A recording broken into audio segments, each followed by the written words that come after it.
Good afternoon, everyone. This meeting of the Guam Education Board is now called to order.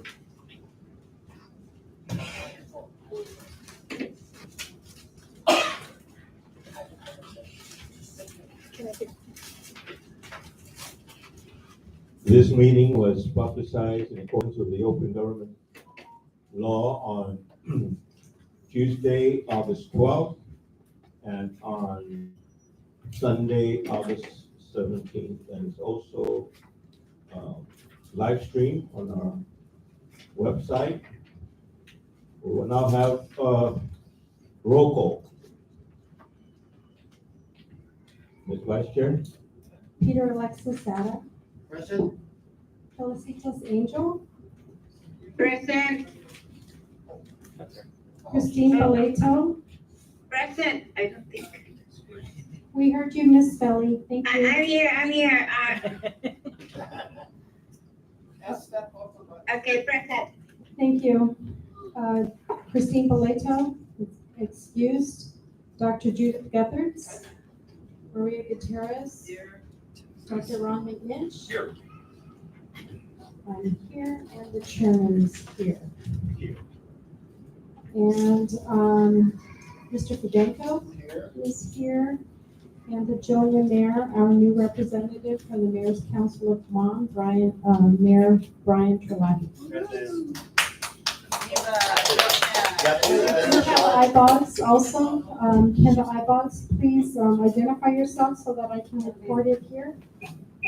Mr. Chair, colleagues, I'd like to present the 5 IBOGS that have answered to the application, and we're going to start without waiting for the other schools. So can you go ahead and introduce yourself and the school that you represent? Thank you. I guess I'll go first. Off the day, everyone. My name is Ronald Borja, and I'm a representative from George Washington High School. My name is Sheila Valenciaco, and I'm also representative from George Washington. Good afternoon, everyone. My name is Colleen Conception, and I'm the representative for Ukudu High School.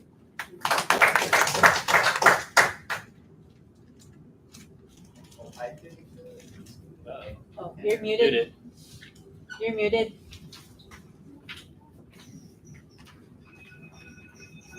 You're muted. Yes, there. No, that was a different one speaking. Yes, there. My name is Shaina El Cairo, and I'm the representative for Simon Sanchez High School.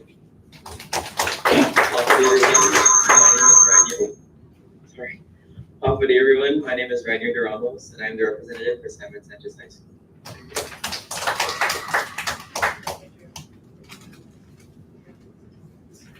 Thank you very much. Thank you, IBOX members, and for those out there in the public, if you don't already know what IBOX means, is the Islandwide Board of Governing Students, and they help us along with hearing out what the board goes through and learning from us and giving us ideas. So certainly we welcome them to always join us at our meetings. Mr. Chair, I would like to just commend Simon Sanchez in spite of the double session, but 2 students have answered because they really want to represent their schools, especially with the double session issue. And also GW, there should be one from JFK Squarely Oak Island, will be here soon. So I'm waiting for Simon Southern High School and Pizza, but I'm not going to bother anymore. You all know. Thank you. Thank you, Ms. G. Just before we continue, as you notice, our superintendent is not here. That's because he's right now tied up in a court hearing at the U.S. District Court. He has a hearing at 3:30, and he also has another one at 5:15. If he can make it, he will, but if not, then we will just forego his portion of our meeting until our next meeting. But we want to welcome the mayor of Junior Rules, our new appointed member to serve on the Guam Education Board, Mayor BJ Terlai, welcome.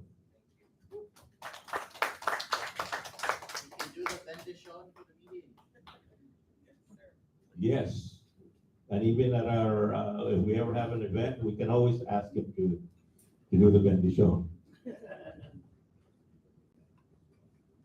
At this time, we always have our celebrate success when we start our meetings. For every time we have something to be thankful about, to celebrate, and to honor. And at this meeting, we have, as we see out there in the crowd, we have some tigers.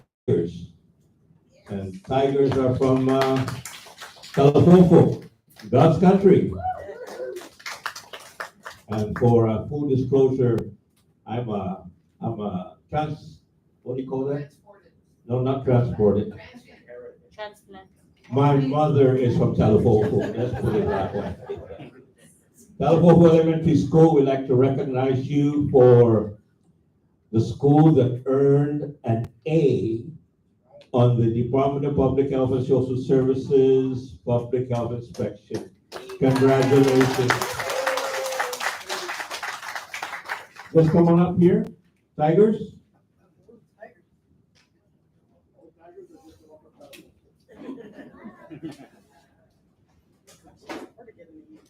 We want to thank you and everybody that's involved in getting your school ready to be able to receive this achievement of getting an A grade. And that's why all these students are here, because they're going to a school that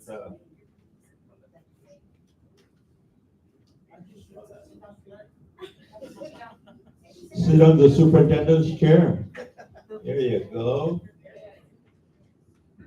This certificate is proudly presented to Talafofo Elementary School.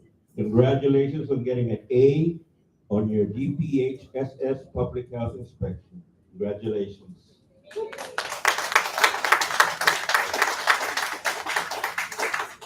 This is Zoom Live, so everybody see. And the board members are here, so. Thank you. Keep it up. Bye-bye. Good job. Talafofo, this is the second year you got your A, right? Yeah, see? If Talafofo can do it, every other school in Guam can do it. And we know that they will.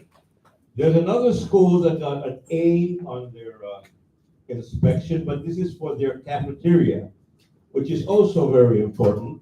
And I'd ask to a very proud lady that's always looking out for Finnegazen. That's our board member, Miss G. So Miss G, if you can come up and do the honors.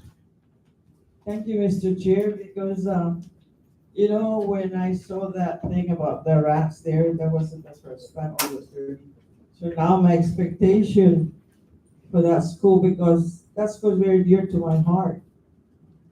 I have grandson there that tells me everything that's happening at the school, even how Mr. Finonia is always walking around and Mr. Galan checking all the students.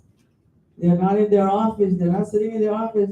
You know, Grandma, the two principal, they are all over the place. So you better shape up. And especially the cafeteria, everybody knows how sensitive I am when it comes to the cafeteria. But they were able to get the A rating. And I'll be there, because I'm gonna try the food, whether it's good or not. So I would like to call up Mr. Finonia and Mr. Galan.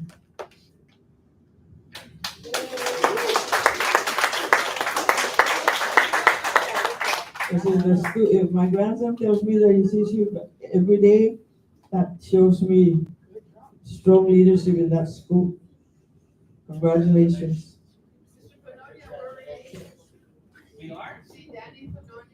Congratulations, Mr. Nora. Mr. Finonia is my nephew, by the way. Thank you. Thank you, thank you. Keep up the great work. He's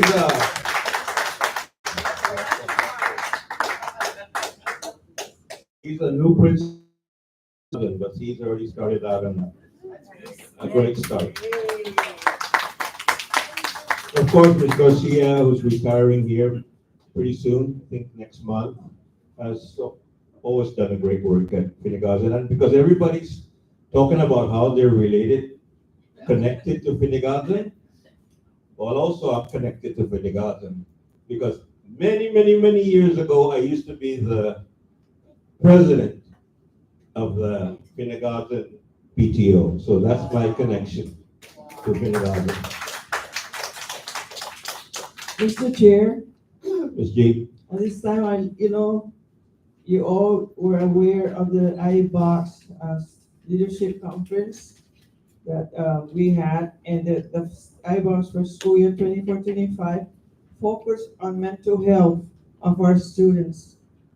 And that's what we want to see to continue, because the survey came back that they should be teaching this to all the students. And we found this individual who took the time out to come on Saturday and facilitate. I would like at this time, on behalf of the school year 24-25 IBOGS, to present the certificate of our appreciation and thank you, because you have the 5 IBOGS here that they're gonna start of the planning for the next mental health training, and we ask that you again once more assist us.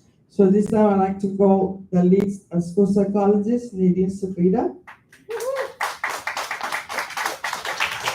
Jessica Leto. Tony Cruz. Sonia Pomplu. Natasha Perez. And Katrina Kyron. I think these are teachers or everyone. Again, on behalf of the IBOGS school year 24-25, thank you for your assistance. It really is from the result, the survey. This is what our students are asking. Mental health. Mental health. They are going through a lot.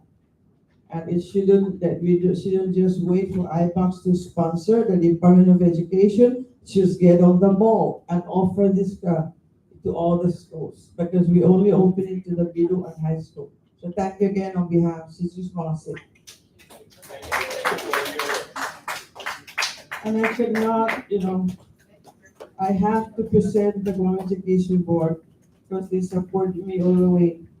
So on behalf of the IBOGS, Mr. Chair, who is our school year 24-25 IBOGS, says their appreciation certificate.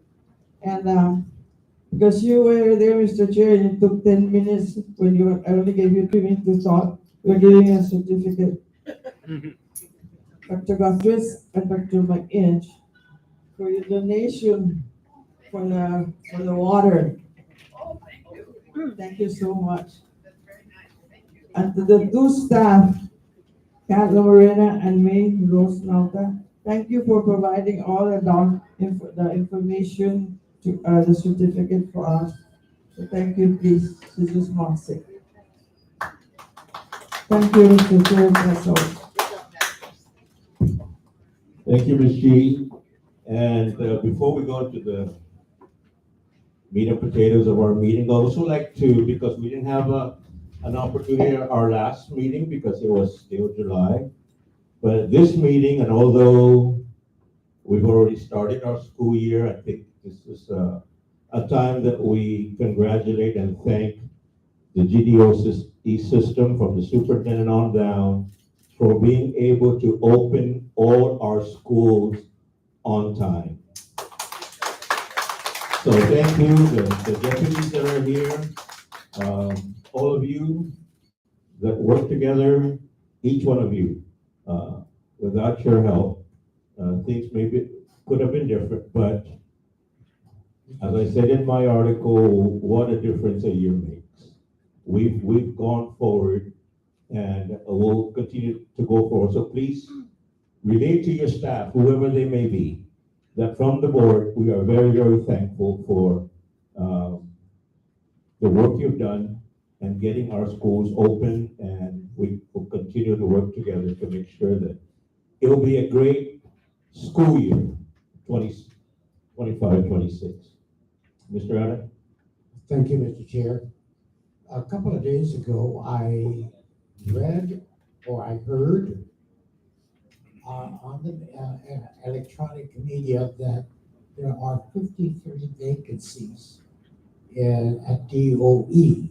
I didn't get the breakdown, whether it was elementary or secondary. Because school has already started. Some of the staff, and I don't know whether Dr. Adamus would be able to answer this question if HR is not. Oh yeah, HR is here. Now that school has opened, between the time school opened, we can anticipate additional individuals who may have intention to retire. Ms. Arda, would you be kind enough to brief the board how many have, in addition to the 53?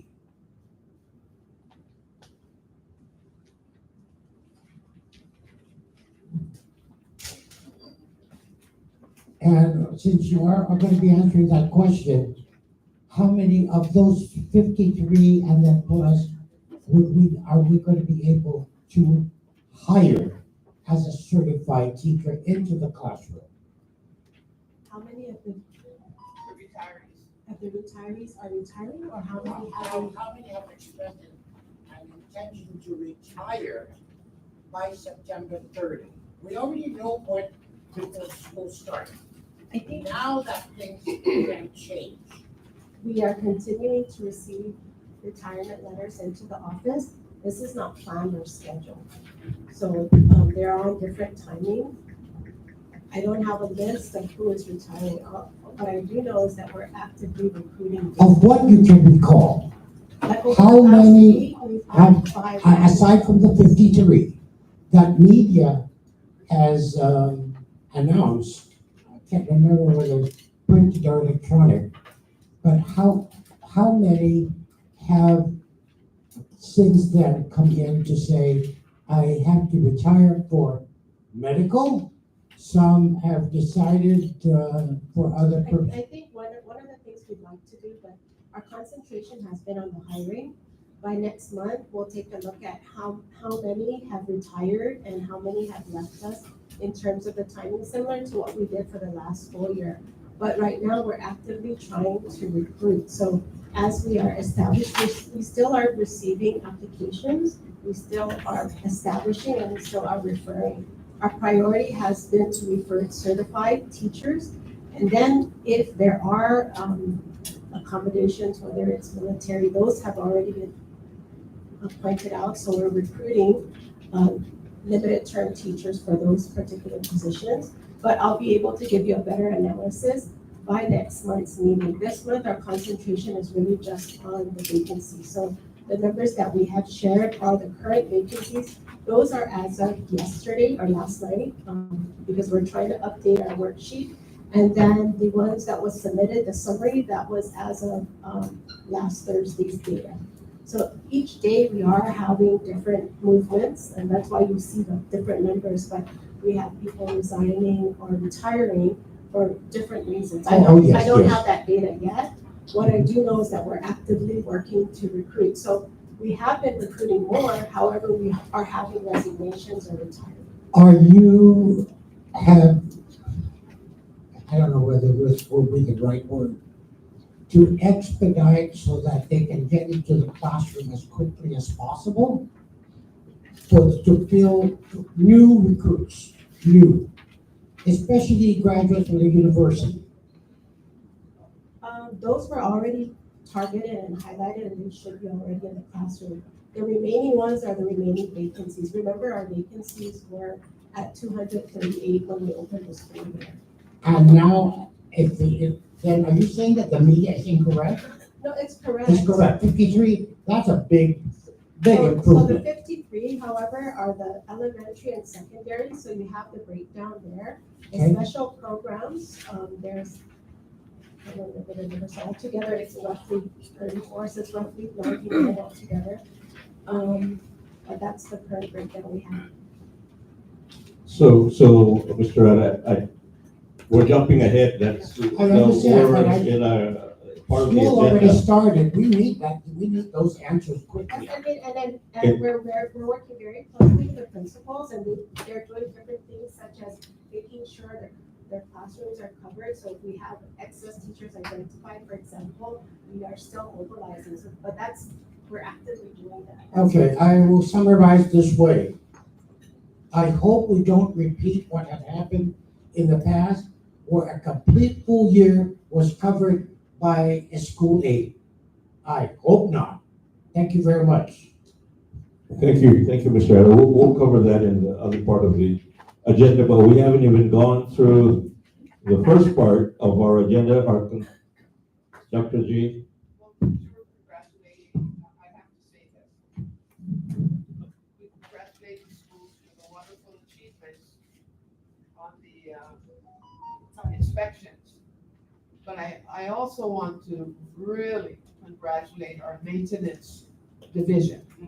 Thank you very much. Thank you, maintenance guys and girls. You're the best. And also, I do want to commend our finance people for the reimbursement you got last week. That's the third one, right? The fourth one. I mean, you guys are on the ball now. Don't get off the ball. Just have another one. I watched that very carefully, and that's pretty good. The last reimbursement was a 12-hour turnaround time, so that's amazing, yeah. You know, you're doing something right, and keep up the accountability and the proper documentation. And let's let Mr. Trump know that Guam knows what the hell it's doing. Thank you very much. Thank you. And Dr. Magnich seconds that. Anyway, let's go back to the, I'm always pleased to see fans of President Trump. consent calendar.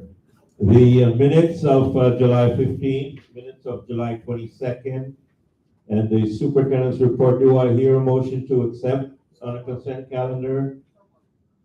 Moved, second? Seconded by Ms. G. Discussion, none. All those in favor say aye. Opposed, nay.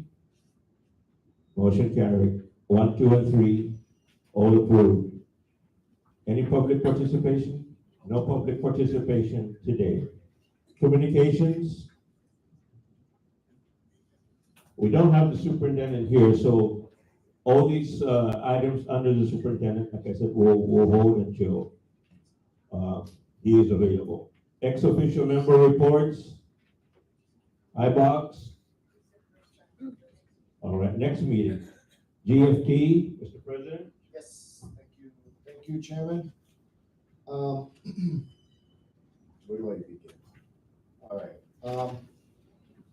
Yeah, so I can't believe my time is now spent watching the legislation channel, drinking beer and swearing at the TV. That's what my life has become. But we see that we are a new budget of $266 million, which will probably pass since they have the majority, minus the $10 million that was allocated out of those funds for maintenance. Good job, maintenance. But that still crunches on the bill. And makes the cash quite short for you board members to budget with. Thank goodness Dr. O'Connor is here because I trust her with the finances, but I fear that hard times are coming. It was mentioned in that same hearing that we will have to close 10 schools. I hope the board is looking at closing those 10 schools right away before this furloughs and layoffs go to our employees. If the legislation wants us to be austere in our spending, then let them see it. We want to identify those 10 schools to close so we don't have maintenance, fixing them, and then closing them. That's a proactive stance. Also, programs are closed, will be closed. I'm assuming that the $1 million for musical instruments is gone. So there'll be no new musical instruments for our students this year. What's next? Shall we cut the sports programs to save money to keep our schools open? Should we then tell the coaches that the money for your coaching assignments and your referees assignments is in jeopardy and you may not get that money? Should we tell them that now so they don't expect it later on? Tell them it's a volunteer position. Should the athletic director in a position no longer be useful if we cut those sports programs? What else will be cut? Along with this, should we go back to pencils and papers and books? Because we know that an electronic device is desperately needed. And if we don't get that, all systems fail. Correct? Shall we not update the computers? Should we go to the warehouse and get the overhead projectors out? Should we stop the Promethean boards because internet is now dead or could be dead? Should we go back to the Ditto machines and cancel our Xerox contract with Xerox Corporation and get out the Ditto machines?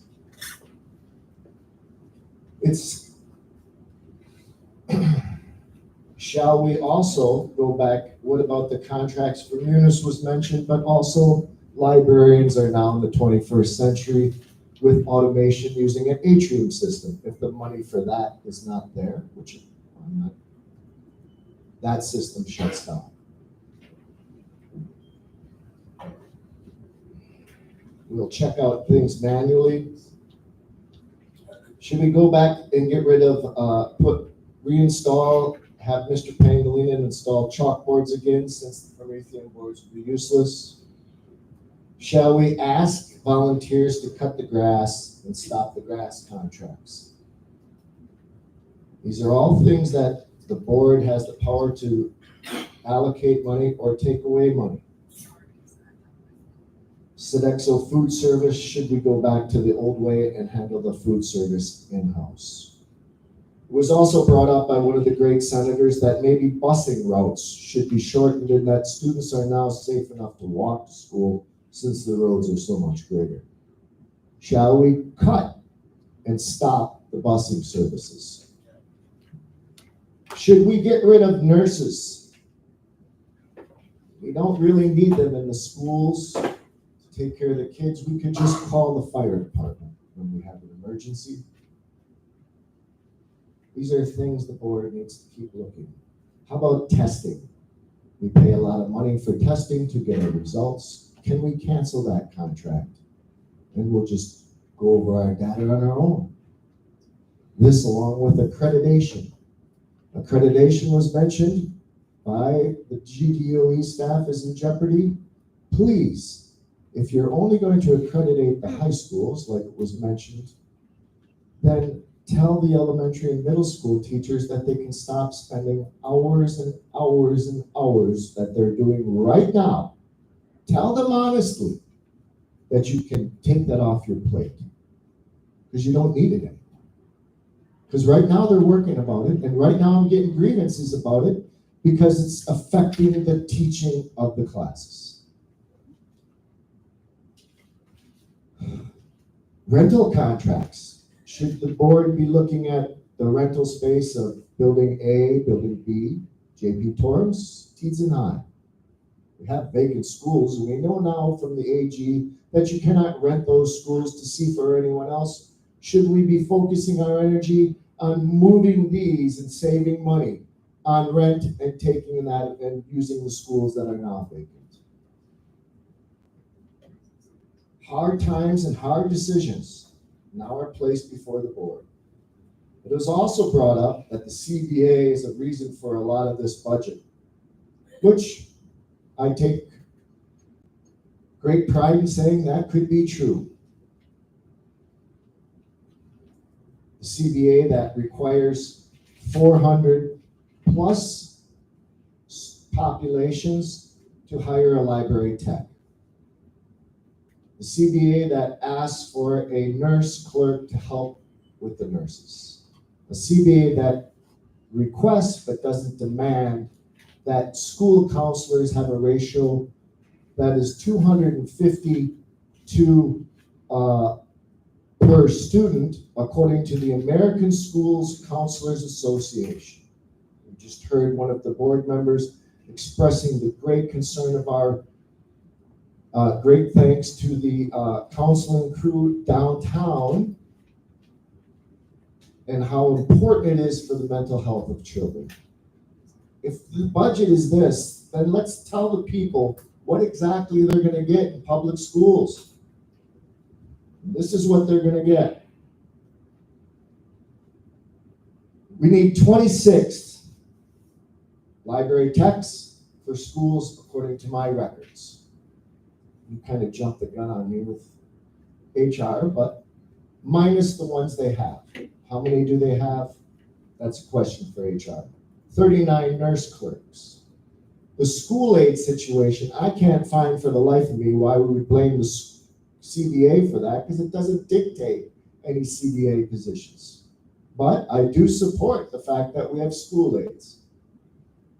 We have a shortage at schools. 3 out. We have 1-to-1 aides now becoming 1-to-2 aides and 1-to-3 aides. And because of that, we have a teacher that I told you about at the end of last year who was attacked and is still out of work. School safety, I hope you're on top of that.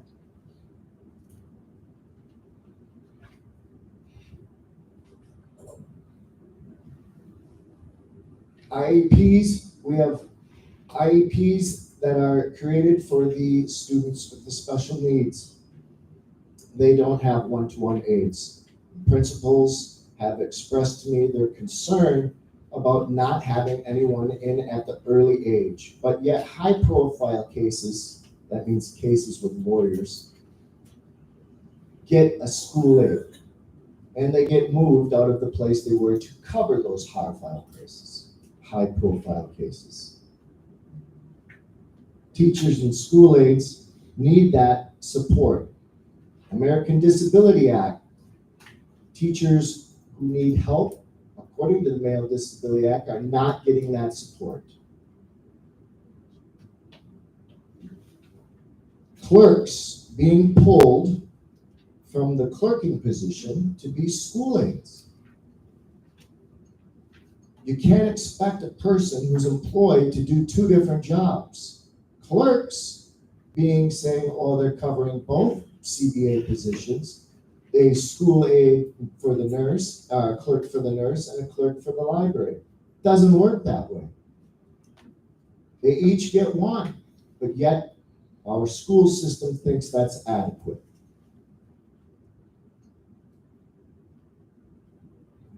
And also these requests for aides being denied by downtown.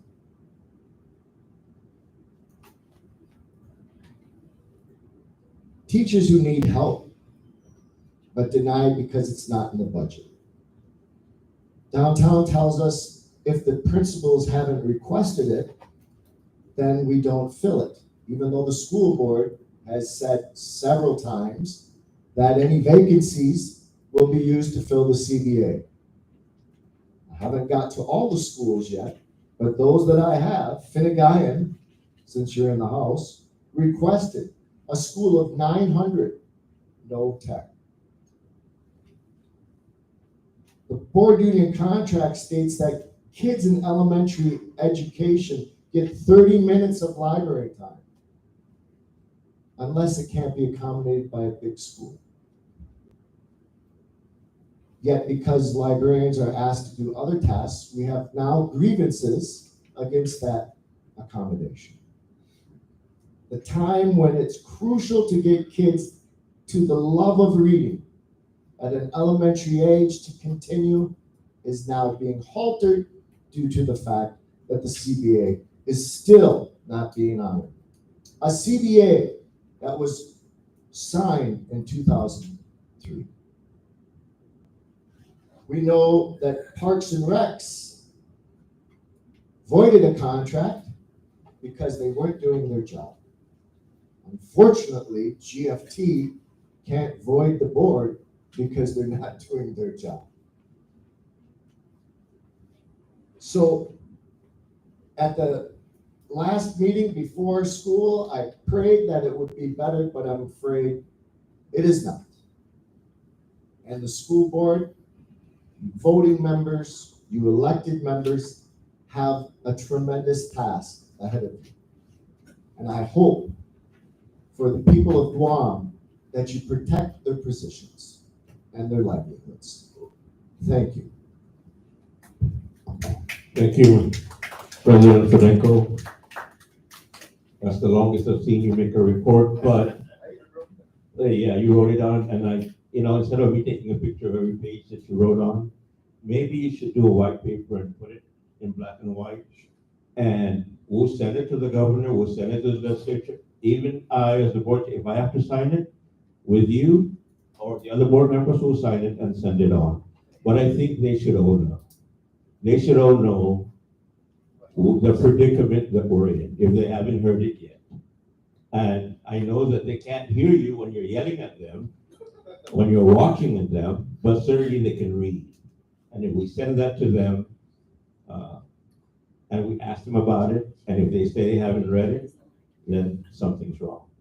But I appreciate your thoughts and your comments, and yes, the board has a big task to do, but we'll all work together. And for Mayor Terlai, if just so you know, CBA means collective bargaining agreement. So it's a contract between the union and the board, and there's certain sections there, teachers, librarians, technicians, that all have to be fulfilled as per contract, which I must say has not been fulfilled for many years. And they haven't taken us to task by taking us down to the other branch of government, but I don't know how long more they're going to wait if we don't do anything. But thank you again, Mr. Fedenko. Ms. G.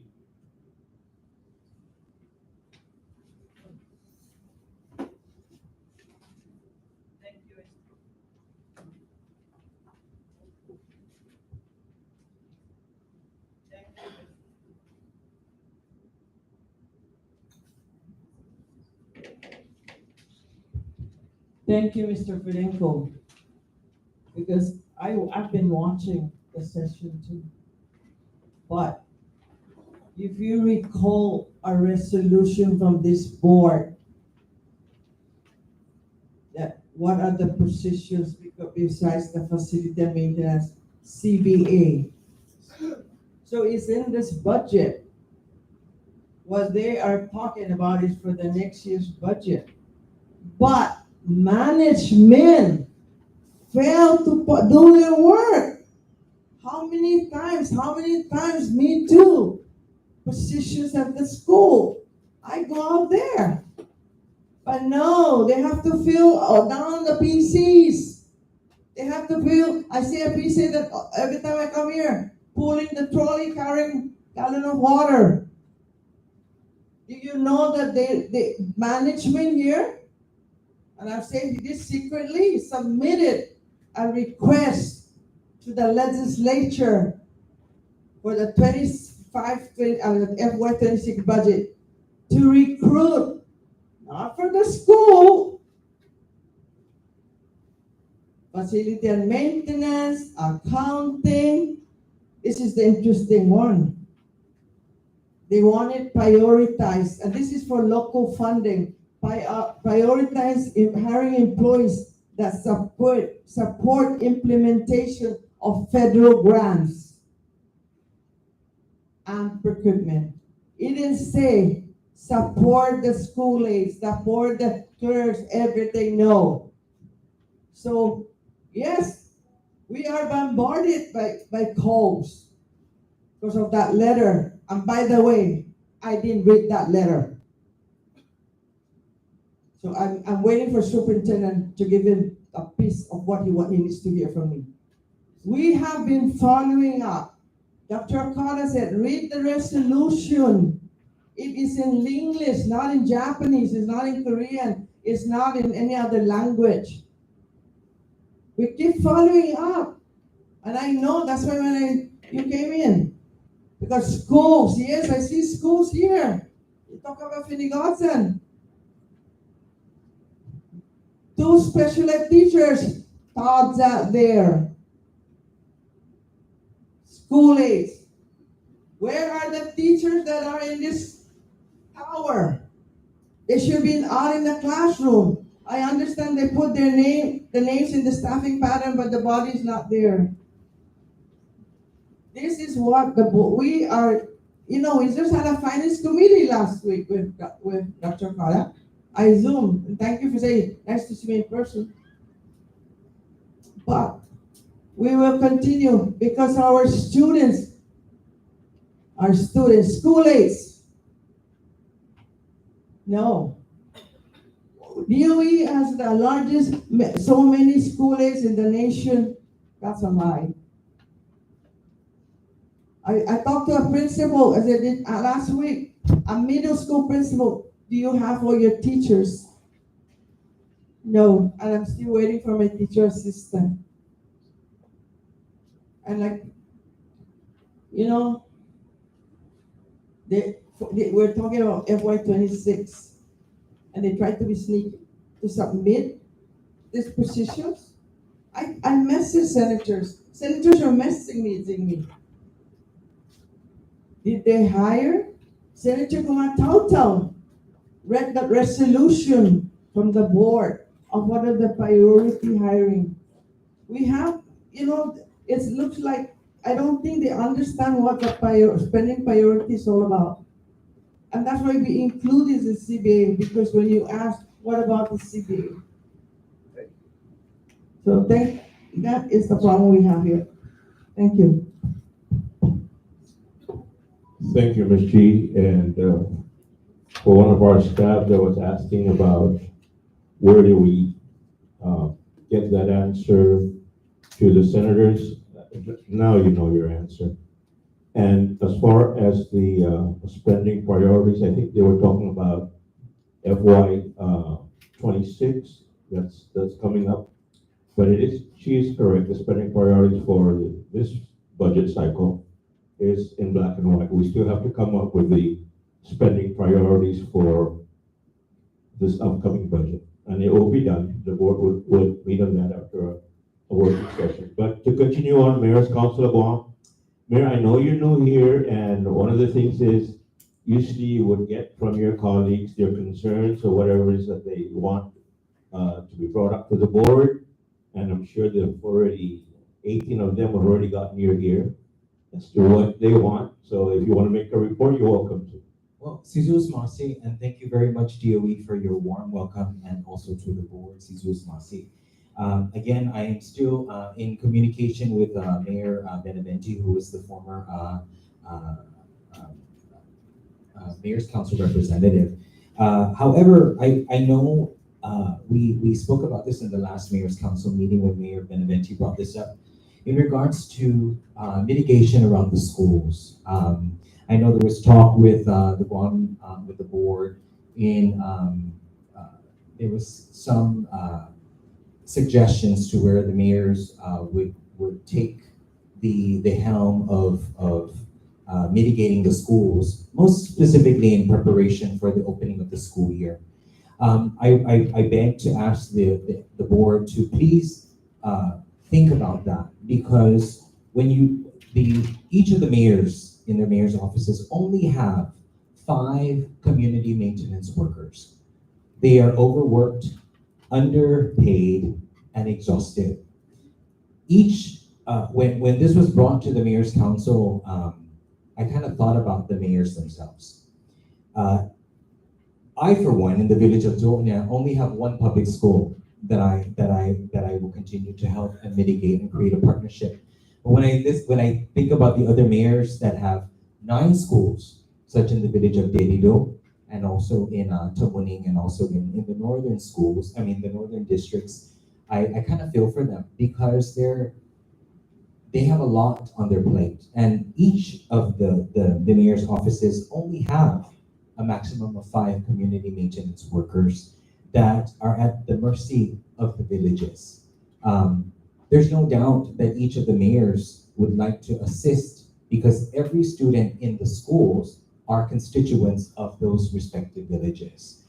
However, it was brought up in the mayor's council meeting that, they can appropriate, the legislature can appropriate so much money to assist us with equipment and assist us with the amount of funds that will help us mitigate, right?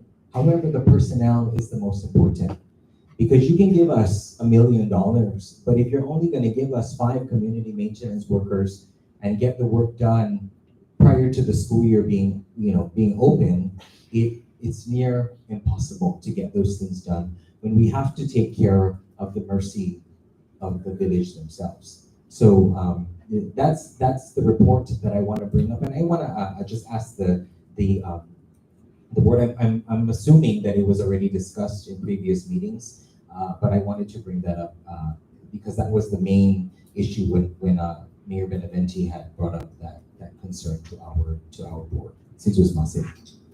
Well, thank you, Mayor. Yes, the board is aware because many mayors do ask for assistance for help at schools, traffic control, even grass cutting, small maintenance jobs. So we are fully aware that there's always that request. And as much as our maintenance people work hard to try to complete what they need to do, any kind of outside assistance is always welcome. I'm sure the mayors are always ready to assist because after all, the schools are a part of them, and we try whatever we can to work together and make the job easier, and it's all for our kids in the end. So we thank the Mayor's Council of Guam for their support and just relay that to them. And if there's any other way that we can return that favor and help out within your own villages, it doesn't have to be a school, within your own villages, then I'm sure we will try to do so. Superintendent, as I said, is not here. Mr. Chair? Yes. Thank you, Mr. Chair. Now, while the superintendent's not here, there are a number of points on the report that might be simply commented on just in terms of their content. And I would just like to, if I could kindly just make one quick comment. You're more than welcome. Go ahead. Thank you, Mr. Chairman.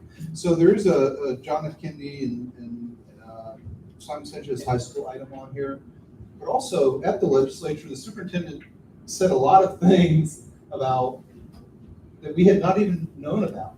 Right? We weren't informed of, we weren't given a heads up on, and to be blunt, I'm a bit concerned about that. I think that we need to have a future discussion, whether it's at this meeting or a future discussion about that, because those are things that the board should have been talked to about, and we weren't. And we should have the courtesy of being informed when those kinds of things are said to the legislature.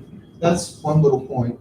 The second point is, in a previous discussion, it was said that it seemed that parts of Simon Sanchez High School are actually usable. I don't know if I heard that right, but they've shut down the entire campus and they want to raise the entire campus. And while we're waiting on that, apparently I heard that parts of it are usable. I don't know. That's all I wanted to say, Mr. Chairman. Thank you. in response to, see, that's what we need him here, so that he can No, answer and those that's questions. what But I'd like in the future to know. yes, yes, we'll certainly bring those questions up to him so we can get answers. Ms. Yu. I just wanted to share what, the comments of Dr. McInch about, what was being said at the hearing. Because I was getting, email messages from senators asking me, did we already have a new superintendent or a new deputy for finance? Because it means that, it seems that there are people that are talking without a title. And they asked me, have you guys hired already a new superintendent? I think we have to make it clear. Only one person speaks for DOE. It was confusing to some senators asking who, because they're asking a question, and somebody's answering that it's not, so that's what I said. Did you guys hire a new superintendent, or is there a new superintendent for finance? So I just want to share that I was receiving that text that night from senators. Thank you. Okay, thank you, Ms. Yu. I can comment on some of the stuff here as I've heard from the superintendent. The JFK Simon Sanchez High School double session status report. Obviously, that's one of our biggest concerns, is to make sure that next school year there is no longer any double session for either Simon Sanchez or for FB Young Guerrero. And so it will be on the September agenda. And Ms. G is going to chair a committee to study what are the options we have as far as being able to divorce JFK and Simon Sanchez High School from the one campus and putting Simon Sanchez into their own. So Ms. G will make a report on different options that are available. She can work with the other deputies and other staff members and any other member that want to join her, so she can make her report in September. The FEMA project status report, I know we have former Senator Roy Canata here, who has been on all the meetings, I think, that had to do with the FEMA. And this FEMA project is correct me if I'm wrong, the 20 classrooms that are going to be constructed up at the Guam Housing Corporation property adjacent to FB Young Guerrero. And it's supposed to, at one time, be the classrooms for Simon Sanchez to use as the, Dr. Thomas, are you looking at for Simon Sanchez if we were going to go back there to do to make Simon Sanchez come out of JFK. My understanding is that the governor's office went ahead and told FEMA that we will go ahead and do the 20 classrooms. And even though Dr. Okada has already mentioned that she cannot use those classrooms, the way they're going to be built for the programs that she has at GCC. So those are the options that we have to consider once those classrooms are built. If we need it for Simon Sanchez, then it'll be there. If we don't need it for Simon Sanchez because of the options that Ms. G will come up with in September, at least those classrooms are there that can be used by the Guam Housing Corporation, which is, I think, a part of the FEMA conditions. The FBLG renovation status report, if Nick is here, Nick, the latest status, or Dr. Leah, the latest status of FB is that it will be completed in March of 2026. If that's done and we don't use it for part of Simon Sanchez, then of course every Young Guerrero will be back into that campus and they'll end the double session at Oakwood, correct? Correct, sir. So we're looking at March for the completion of that school. For North, yes. Yes. Northern Construction. Status of the collateral equipment. We just talked about that this morning. It's going to go in the next budget cycle. It's all part of the package that you're trying to put together, but obviously we can't open a school if there's no equipment or student desks or chairs for the students. So I'm sure that they're also working on that. Go ahead, Nick. Yes, yeah, that's correct. Okay. What? And including the cafeteria equipment as well. And that is That's a in, separate solicitation. and we're still looking at March for the funding for, we're on track with paying, Northern. We are. Northern Construction just gave me an invoice today. However, they've pretty much been paid out fully. But you still have enough in the ARPA to pay off the contract for Northern? Not including any change order that they may come across? Not inclusive of change order number 2. Change order number 2 entails what? I have the change order that I printed out. Mostly they were typhoon hour damages. Majority of it is air conditioning units. When GPA did the scope of work for FPLG, they only indicated units that went down. However, during typhoon hour, the other units ended up breaking. The other one was interior doors damaged by typhoon Mawar. The beginning of the project, FPLG was broken into, so wires were stolen. That is inclusive of that change order as well, and a bunch of other items. Which is a $3.5 million change order? 3.4, yes. So Northern is only responsible for completing the school as per their contract without change order Number one. 2. Number 2. Correct. And we have enough funds to do that, to complete that contract plus change order number 1, Well, not including change order number 2. also, I just discovered today we have a $10 million change order with Cortec, correct? But that's not for MP. No, but that's the 12 other refurbishment schools. Change order, change order. Yeah. So the funding, we're gonna have to go and put it on Mr. Fedenko's list that he has there so that we can make the legislature and the powers that be get to know that. Okay. Mold mitigation and fencing, as I understand it, GSA still wants to continue with this. That's what they were saying, yes. But I heard the legislature the other day said they're gonna pull that funding. I'm not too sure if that's gonna happen, but as far as GSA is concerned, they're still pushing forward with both solicitations. So whoever comes first is what we're saying. I think so. Dashboard, Dr. Leah? You ready to make a report, or you're going to wait till Ms. G again asks you where's the dashboard? According to Zenny, she's still working on it with SSHS. Mr. Chair, it's gonna be 2 years. And now I'm reading here that they are recommending to adding systems analyst position. It's not CPA. 2 years, and then the latest I heard is, I'm not a dashboard developer. Well, I'm waiting for superintendent to ask if he's the dashboard developer. Thank you, Mr. Chair. Okay. But it's being worked on. Okay. Management, and we'll just have to wait for the superintendent to respond to that. The status of decommissioned schools. As you know, we finally got the opinion from the Attorney General's office, which Dr. Guthers always made sure that before we did anything, we need to get that opinion.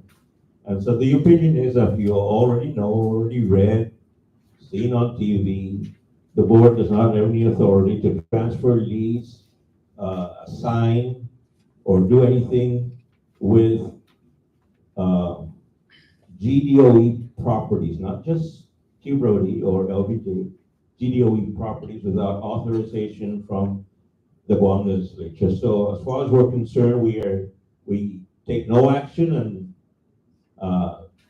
just wait until the legislature does give GDOE the authority. They tried to in the last session, but that was pulled back and sent back to committee. What I would like to do, though, is because T. Brody and LBJ remain vacant, that at the suggestion of Dr. Gutherds at a previous meeting, como si Matmata, Dr. Gutherts, can you be, as I have asked Ms. G to do a study on the options for ending the double session for Simon Sanchez and FB, I can ask you to lead a committee to do what you're asking for to do with Chief Brody. You wanted to see whether the government can save money by using the facilities we now have as the GDOE central office. So that would be your assignment, and will also, is 1 month enough? Or anywhere that's decommissioned, okay? And that's only because we want to find a way to be able to save some money and use the schools in some way or fashion that can benefit GDOE. And then if it means this building, then you also have an option of what to do with this building, or if it costs us millions of dollars a year in contract money, without breaching that contract, are we able to save? So those are the kind of things that you would have to check on. Other than that, we're gonna have to wait for the superintendent to come on by or be present at the next meeting to make that answers to questions that we may have. Executive Committee, NASB, Ms. G.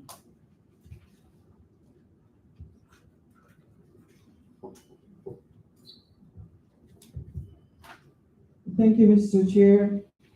Just to update the board members, first I want to congratulate the vice chair. Of course, she is now a member of a very prestigious committee, even though she's not an educator, she's not a teacher, but they have chosen her to be in this committee, and I think this is what we need after we see the smarter balance result, that she is on this high quality, and Dr. Okada, can you please just, because I got it the email from It's a new NASB initiative called High Quality Instructional Materials. Congratulations, that's what you were NASB wanted, and I said the best person to do that is Dr. Okada. And she's also the instructional academic chair of the board. So the annual conference will be on October 27, 2025 to October 29, 2025 in Austin, Texas, our colleagues.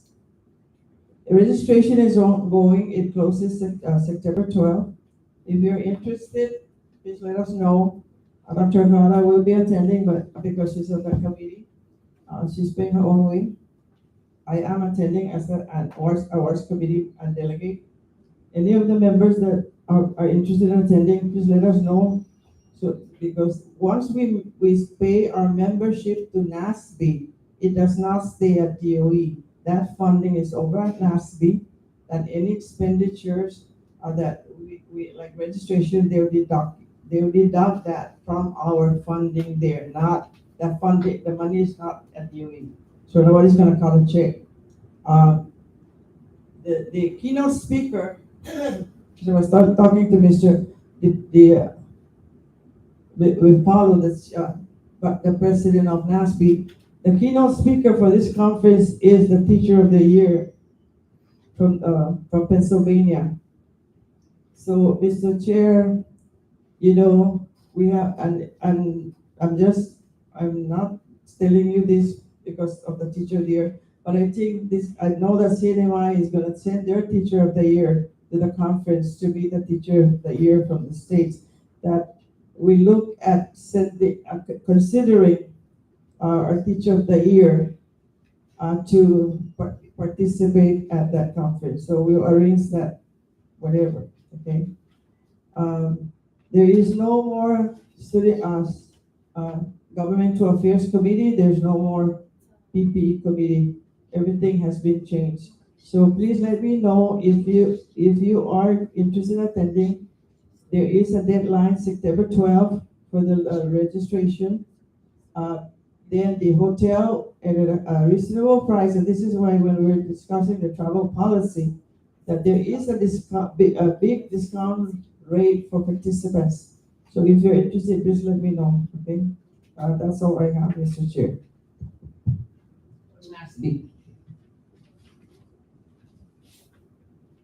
Actions taken since the last board meeting?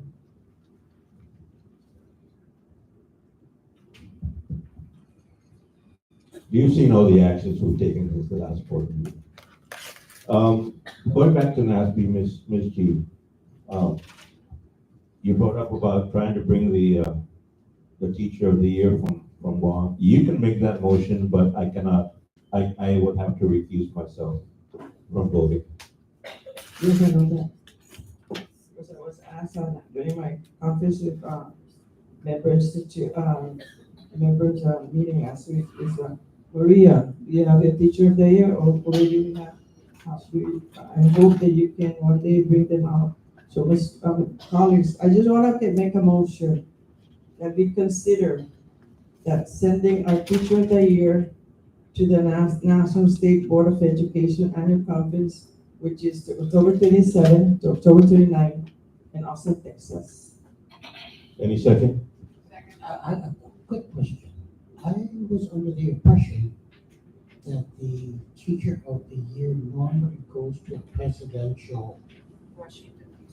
That's correct. This That's is different. a separate one. This is NASB. This is different. Yeah, I understand it's different, but what bothers me here is that it's instructional days, it's during school days. That's what's wrong. I'm just recommending. It's up to the principal. And what is that presidential? I'm just bringing it up. When is the presidential? I'm just Ms. bringing it up. Ms. Gutierrez, when is the presidential,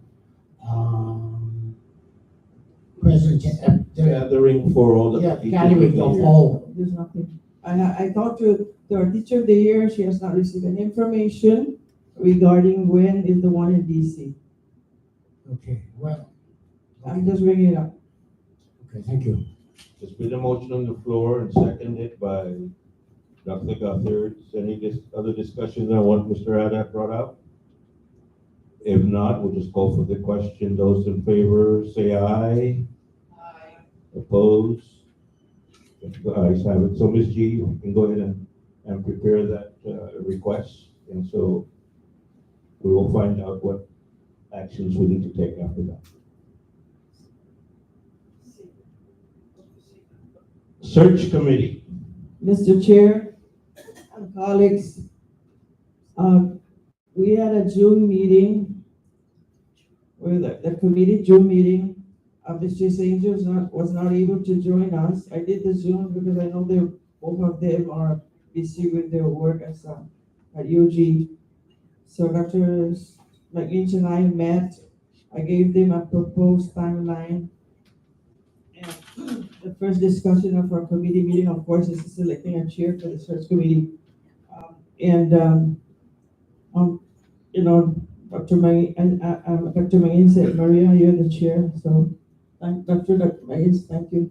So I did all the proposed draft of the timeline, and I will give it to you, board members. Okay, don't pass it around, okay? Because everybody's already trying to find out when do they submit their application. So tonight I'm going to ask the board to give and I also prepared a job announcement. This is what the chair last did for the search committee.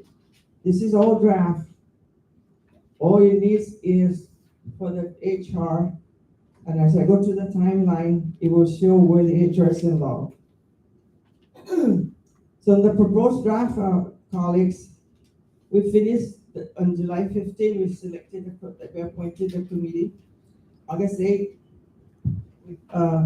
We had a June meeting, that's completed. I finalized after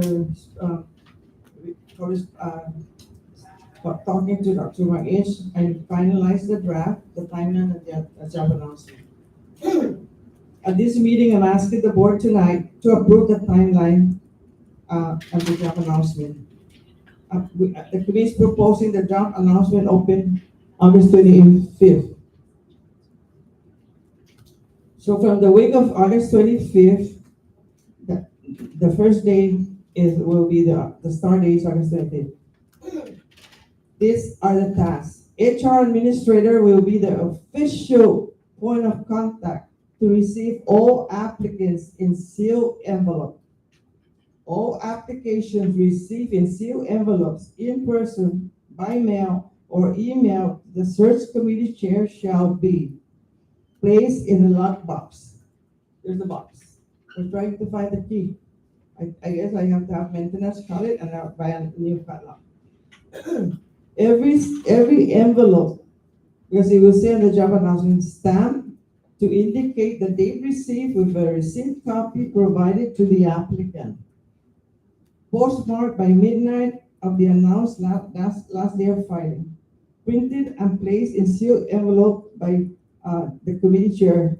And I'm sure, I think they will be, I know the last announcement that we did for search for superintendent, there's an exclusive email address for the search committee. So Kat, if you can develop that.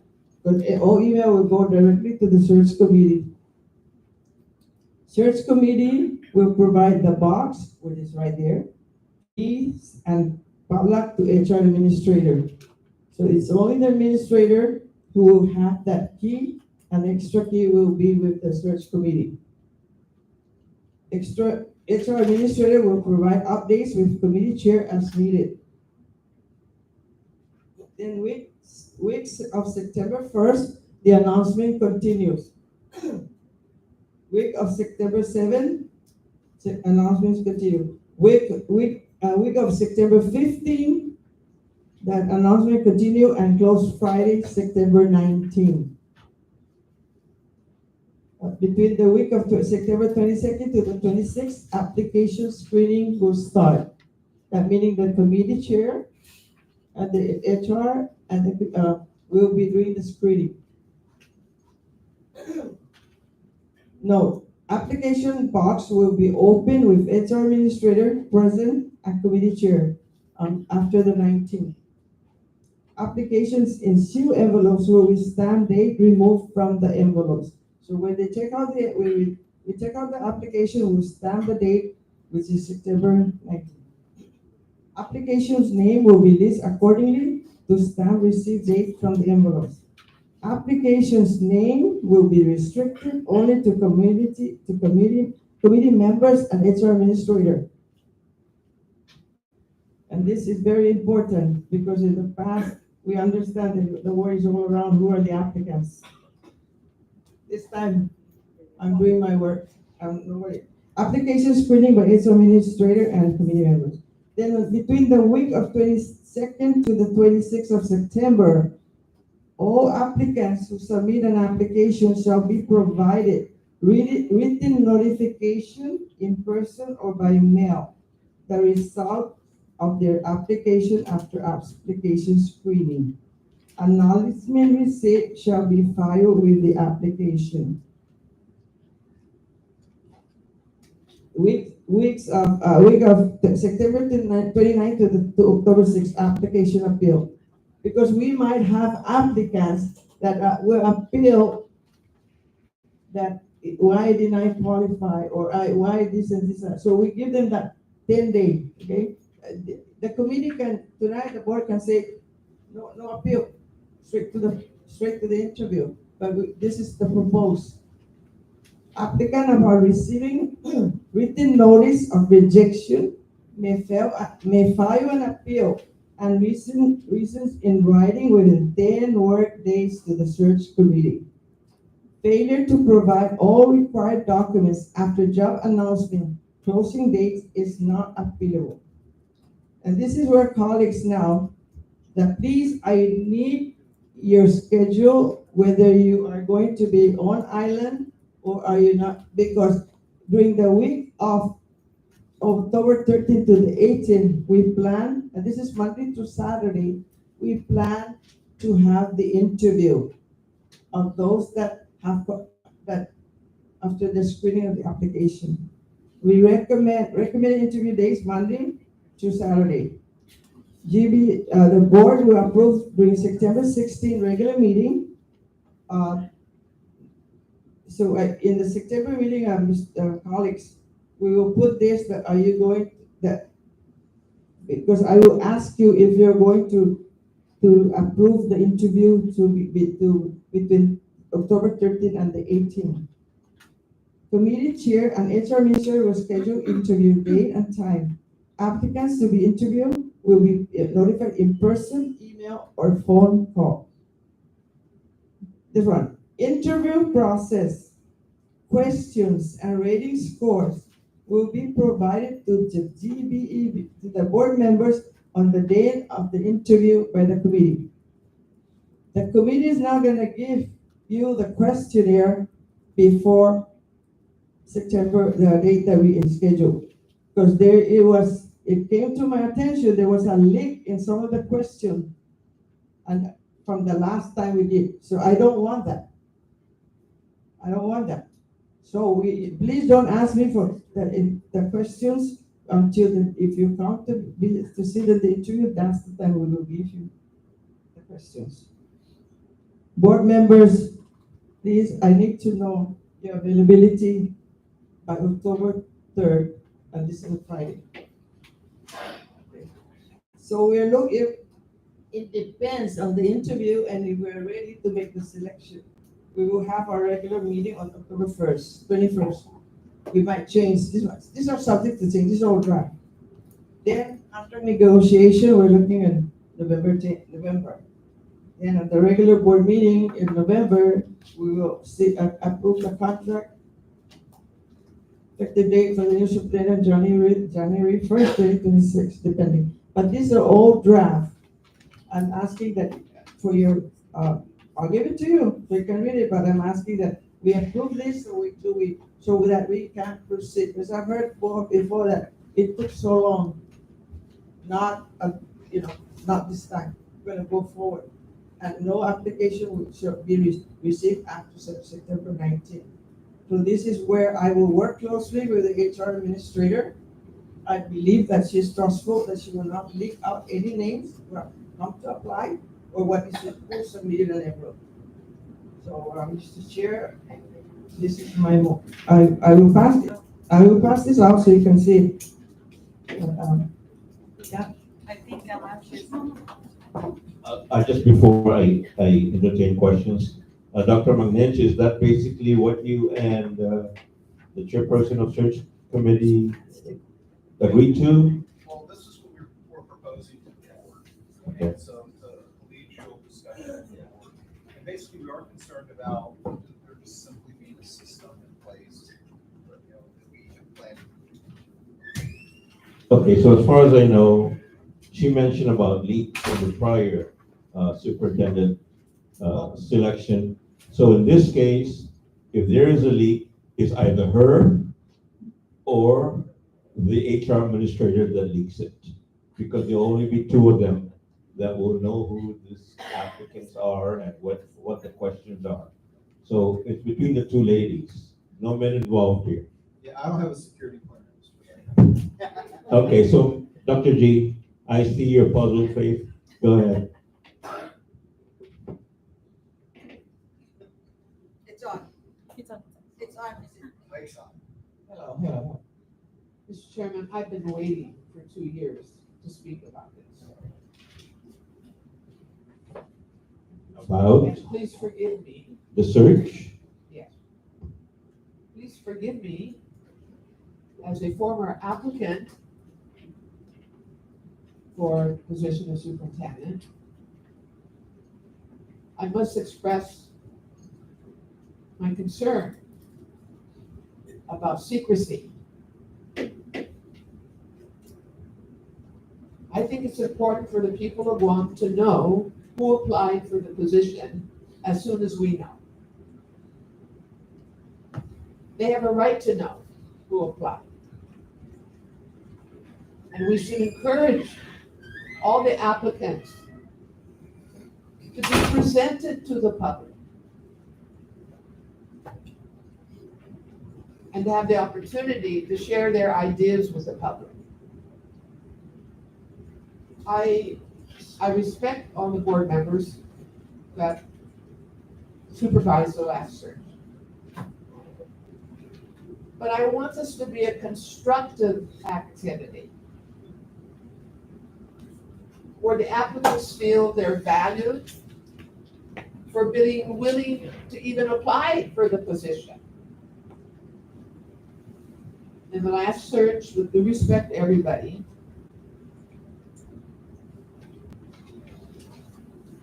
I can't speak for other applicants. But I never heard from the board except once during the interview. After the interview, I didn't even get a thank you letter for having applied. Or we wish to let you know that you weren't selected, but we appreciate that you participated. Nothing, it was cold. It was just a cold feeling. Very discouraging, not because not being selected. This is just like, it meant nothing to apply. We have to make this constructive. We want to encourage good people to apply. People who think they can help our school system to apply, whether here or anywhere else. I don't want to see artificial barriers to promoting that interaction, that communication, that public involvement. We should treat applicants for the superintendent position the way we treat our teachers to be teachers of the year, where we introduce them to the public. Yes, you can reduce the pool as you go through the interviews. You come out with your finalists, or whatever it is. Now, I'd like to make a comparison. This is how we do it at the university. The finalists meet the university community. They meet the public. They're introduced to the media. They answer questions that people may have. And it ends up being something very positive, even for those that applied and were not selected. So I don't like the secrecy stuff. I'm against secrecy in the search process. It's not healthy for our island. It's not fair to the candidates. And it doesn't show our appreciation to encourage people to participate. I would suggest, to be very frank with you, that as early as now, whatever the rules are going to be for this search, that it goes through an attorney review. I want to make sure the rules for the search will hold up in case there's a grievance filed of any kind. Now, I do this with respect. I also want to answer a question, Mr. Chairman, through a legal opinion. This is just to be answered. Are members of the board prohibited from applying? I'd like it in writing. I want that answered. That was never ever answered officially before. Let's get that answered, please. Ask for legal opinion. And that's a motion, Mr. Chairman, to ask for legal opinion. Are members of the Board of Education prohibited from applying? Even if they resign from the board, if they apply. So I'd like to know that. But really, let's make this transparent. I appreciate Mary. Mary's a wonderful woman. She's worked very hard with this board the last 20 or more years. But things are a little different now. And there's a lot of distrust in the community. And our department's always kicked around. We don't want to make a mistake. We need to do this right, and it must be transparent, and it must be a positive effort. You know, even the description for the position should be written in a way that presents the tremendous challenges, whoever the candidates are, that would have to meet to properly lead this organization. And when the search is over, I'd like to see the candidates recognized, all of them who applied. And for us to show our appreciation with the official communication, thanking them. Yeah. But so I'm sharing my experience, with no disrespect to anybody. But I felt really bad last time because I didn't even get a thank you or you weren't selected letter or nothing. I saw it on the front page of the newspaper. That's not the right way for people to know, how they did. So those are my objectives, sincere suggestions based on experience in the process. Just remember, there are people at the other end of these rules. Our friends in HR, you know how difficult it was last time.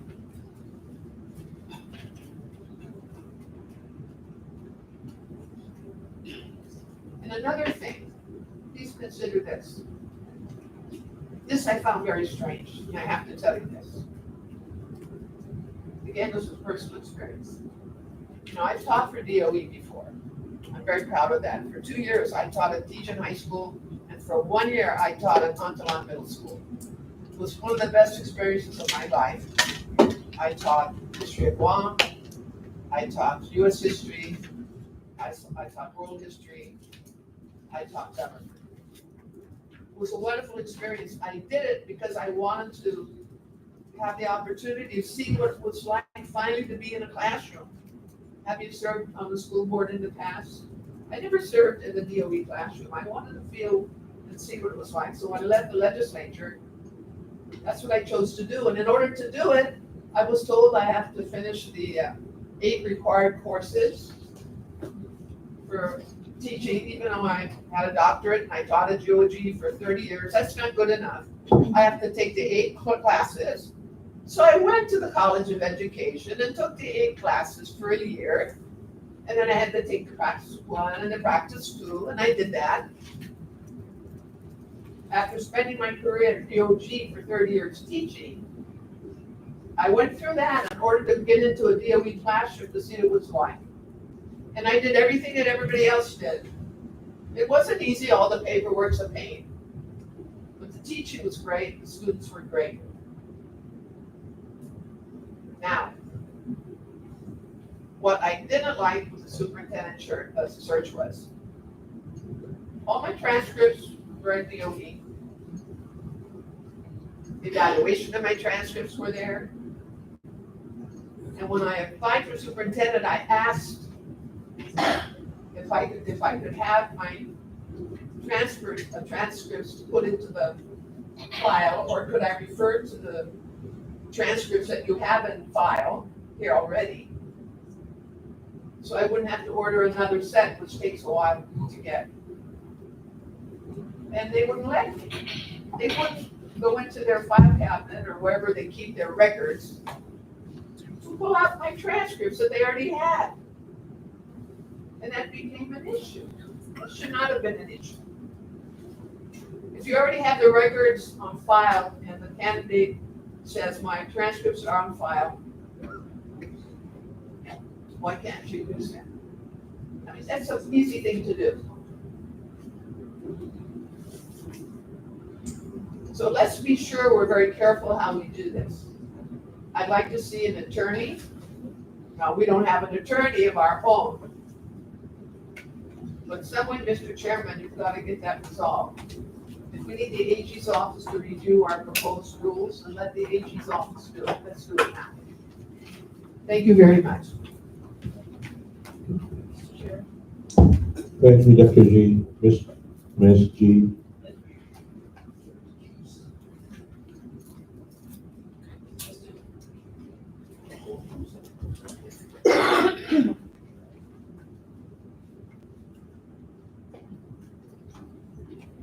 Still need something?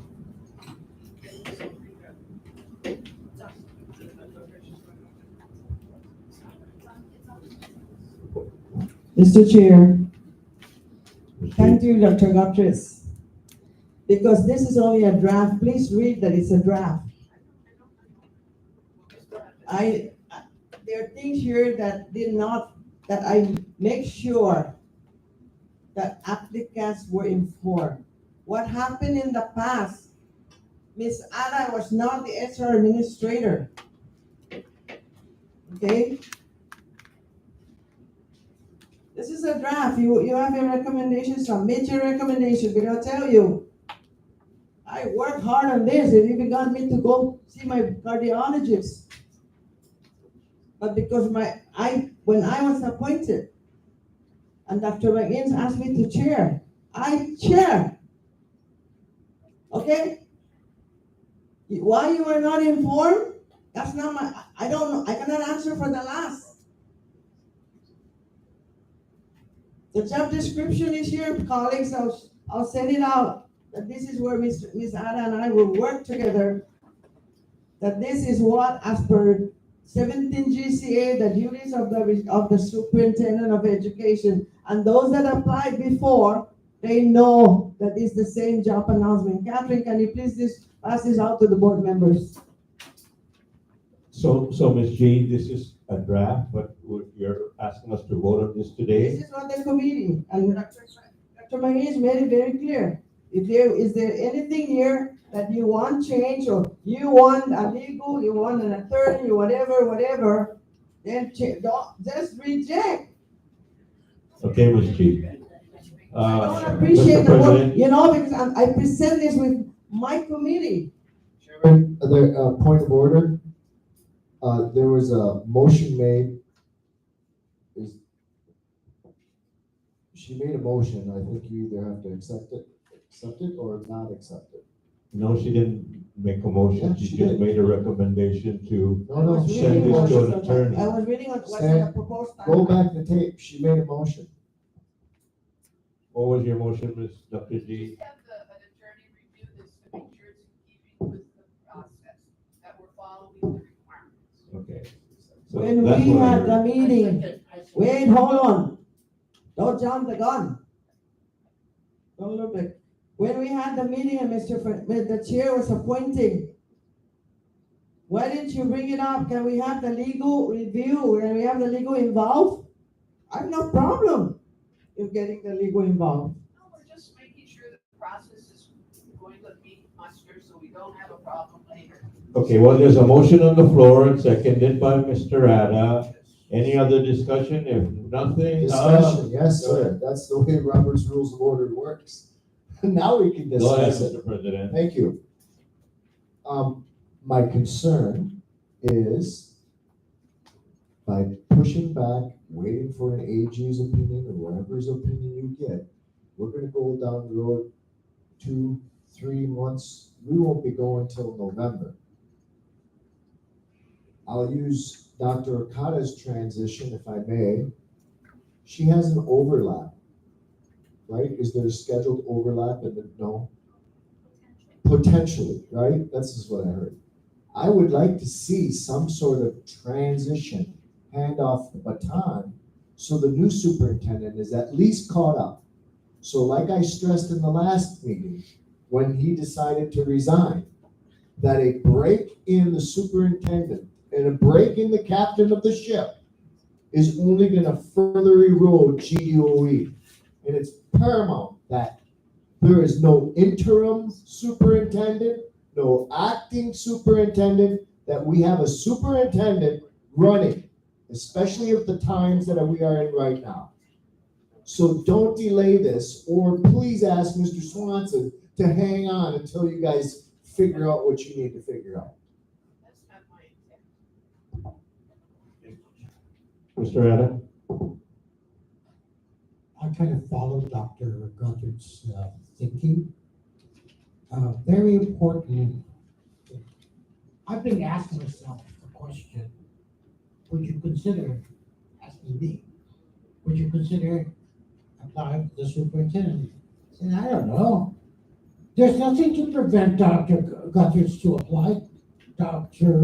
McNick, Maria, or Dr. Okada. I have given it a thought, prayed over it. I don't know. I may not. I may decide to. The question is, a sitting board member, can they apply? Can a deputy apply for the position, yet still holding the deputy position. So that's gonna be the question. And I really would like, yes, the question about an attorney, it could be quick, but it should be done so I can make up my mind. On the rules, right? On the rules, yes. Thank you. Okay, well, there's still, Mr. Chair. Ms. Lee. There's nothing in this job description. Now, this is the same job description that was used in the last superintendent search, except the deadline to apply. That says if you are an employee of DOE, you cannot apply. The only thing that didn't say if you're a board member, you cannot apply. So the only thing, the same as last time, we had the people that apply for the position that are employee of DOE. So please, there's nothing in this application that says you cannot apply, except if you want to add, if you're a sitting board member, you cannot apply. That's up to this board, it's not up to me. Okay, just so that, to answer, wait, well, there's still a motion on the floor. And no more discussion? We'll call for the question. Dr. G, your motion was to seek an attorney. Have an attorney, just review the proposed rules for the search, ensure it's in compliance with the law. And at the same time, ask them to focus on, sorry. My motion was to have an attorney acceptable to the board, whether it's the AG's office or another office, review the proposed rules and regulations, together with the job description, to make sure it's in compliance with law. And also to answer the question on whether or not candidates can apply who are members of the board or who have resigned from the board to apply for the position, or any other officials of the Department of Education.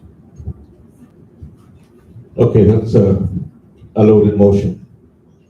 There's three different things in there. Attorney, seeking clarification whether a board member sitting or former can apply. And I heard Ms. G saying that the job description or qualification says that an employee of GDOE cannot or can. No, it did not. There's nothing here that says if you're an employee of DOE, you cannot apply. There's nothing. Okay, I just. Bringing up a sitting board member. Okay, so to clarify that part, I've already sent, in fact, I've spoken with Maria Pengelina from the Guam Election Commission, and she said there is something in statute. She'll pull it up and send it to me, but she said the best place to answer that question is Civil Service Commission, who handles all personnel of Guam. But there is something in statute that talks about elected officials.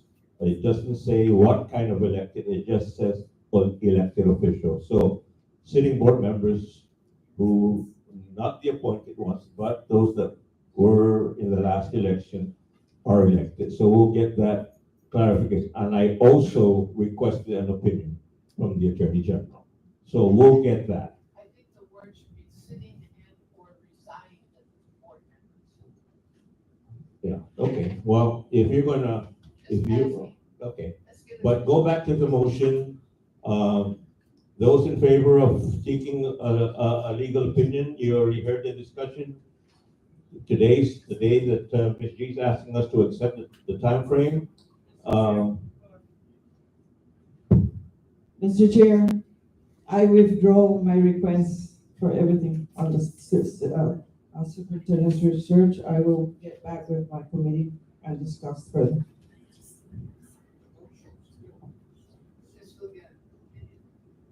All those in favor of the motion by Dr. G, say aye.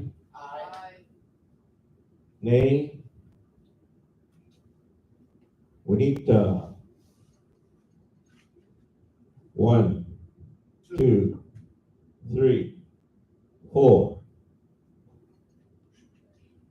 Motion carries, and so Ms. G. Ms. Feliz, aye. Ms. G, I know you withdrew your proposal. Can you make sure that you add on to that the recommendation that it be sent through or seek the attorney's we can even use the legal counsel from here to give us an initial read. Dr. Fernich, our other legal counsel.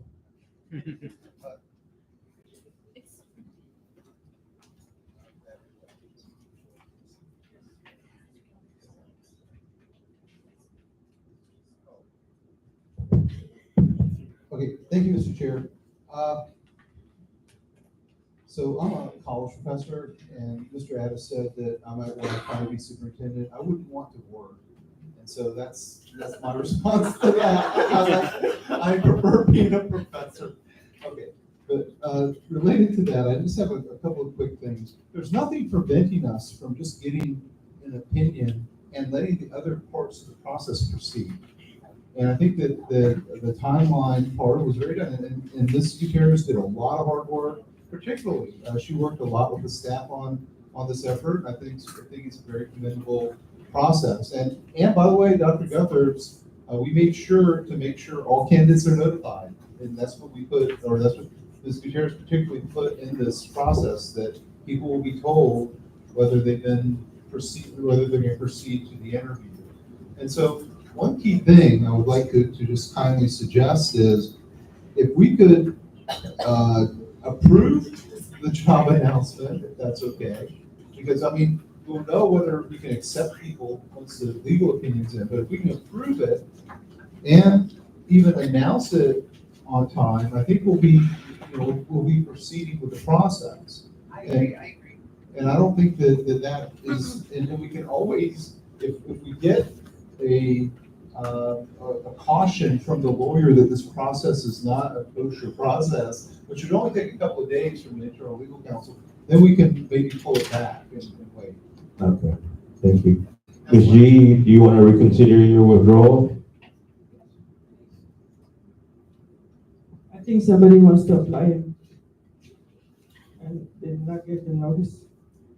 The announcement, once again, is as per 17 GCA. These are the duties and the responsibilities. This is what the board approved in the last board. And many of you here are sitting when we approved this. The only change is the date of it will close September 19, 2025. Okay, but I just wanted to verify, you withdraw your motion to withdraw your request to have the board adopt your time frame? Yeah, because it's useless. Then everybody has their, it's useless, you But know? there's been a reconsideration that we go ahead with Just your the job time frame. descriptions, because I know there are people already waiting for the job announcement so they can announce. They're already going out there lobbying, trying to get support. So let's announce it. I will work with Ms. Anna to put it in the deal. So we'll follow your time frame. Anyone make a motion to accept her time frame, Dr. James? I don't have any problem with the announcement. It's just the guidelines that I like to get reviewed to make sure it's in conformance with the law, especially at the transparency part. That's my goal, to promote the transparency. That's Mr. Chairman, I'd like to make the motion that we accept the work of the committee and that we proceed with the job announcement as scheduled. And at the same time that we ask legal guidance to make sure that our proposed rules to guide the search are in conformance with that. Okay. All those in favor of accepting the time frame and the job announcement, say aye. Oh, you want? Can we discuss Dr. McNinch.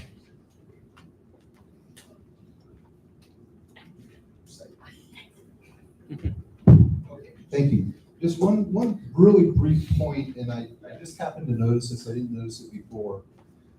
under the documents needed to apply for this position, there's a requirement for official college and university transcripts from all universities.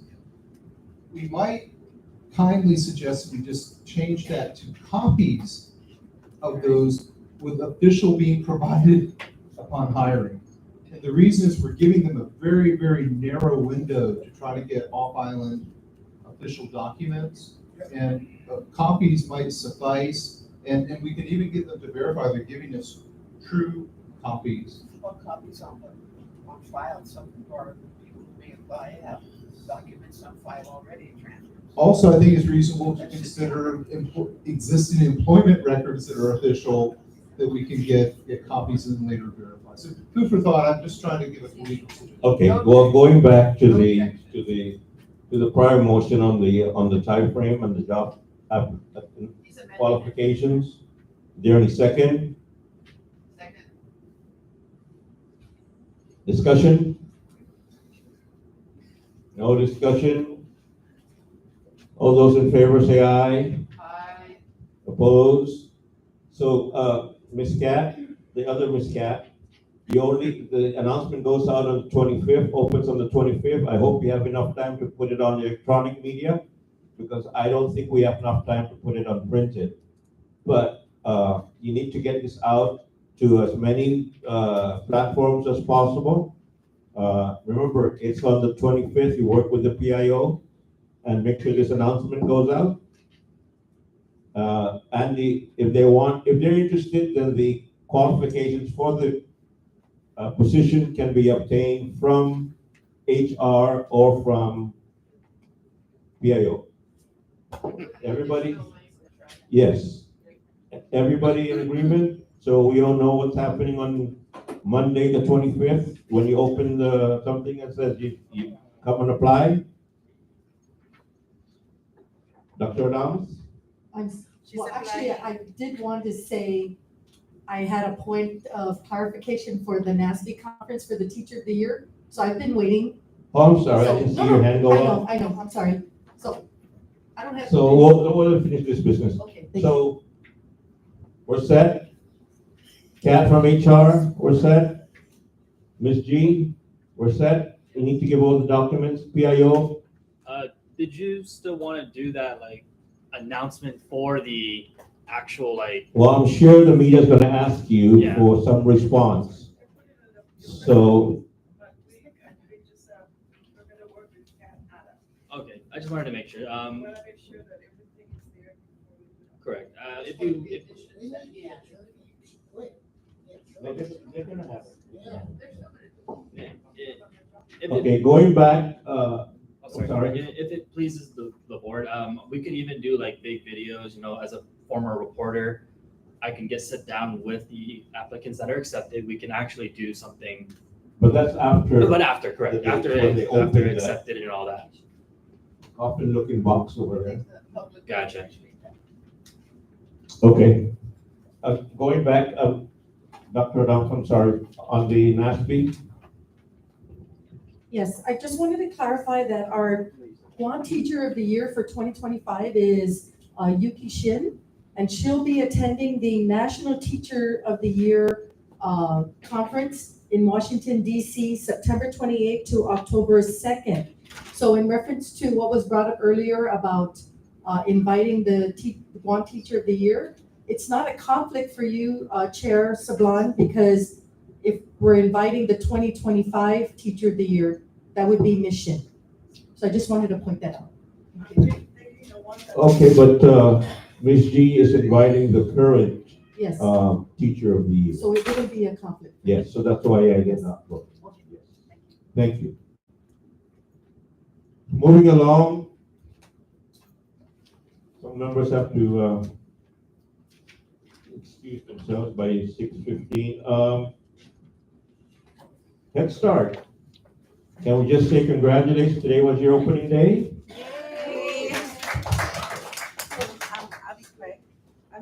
I don't have anything, thank you. Thank I don't you. have anything for approval, but I just wanted to do a quick update. So as we mentioned last month, we are waiting for the final SF 425 to close out fiscal year 23 and 24. We are not gonna be able to recover the $17,879.78 remaining for fiscal year 2023. That was the amount that procurement was unable to validate after the vendor protested the purchase of our car, but they did convert 30,000 of it. So this was the amount that they were unable to validate. And then for fiscal year 24, once we have the final SF425, then I will submit a request for approval of a carryover grant application for the remaining 300,000. There is a one-time supplemental funding announcement that's out for nutrition services. So for Head Start ourselves, we, as DOE is the grantee, we are fed, of course, through the cafeterias. So I am talking to Sean Monforte from Food and Nutrition Services to see if there's anything that our cafeterias might need that we could apply for that's not already funded through another federal source. And then I'm also in talks with UOG, College of Agriculture and Life Sciences, to see if there's anything as far as the nutrition program and curricula that they've been doing with our program. They had a 5-year grant that Head Start benefited from, but it's now ended. And so as we transition, I'm trying to see if there's anything we can apply for to support that. As far as lead testing, there is one classroom remaining to be tested for lead in the paint, and that's Finnegassen Room 101. There was a misunderstanding with the vendor at the time, so they did not test that classroom when they went there. If you can recall from our policy that was approved by the board, if a classroom tests positive for lead in the paint and we mitigate it with encapsulation paint, we have to retest it to make sure that it's still good, still safe. So Finnegassen 1 is the only classroom that has not yet been tested. They're scheduled for next week. It will be done on the weekend so we can ensure that there are no children present. For Finnegassen 2, as part of the refurbishment, the doors and door jambs were replaced. So the only thing that we would need to monitor moving forward is the interior wall that was painted and the ceramic tile in the bathroom.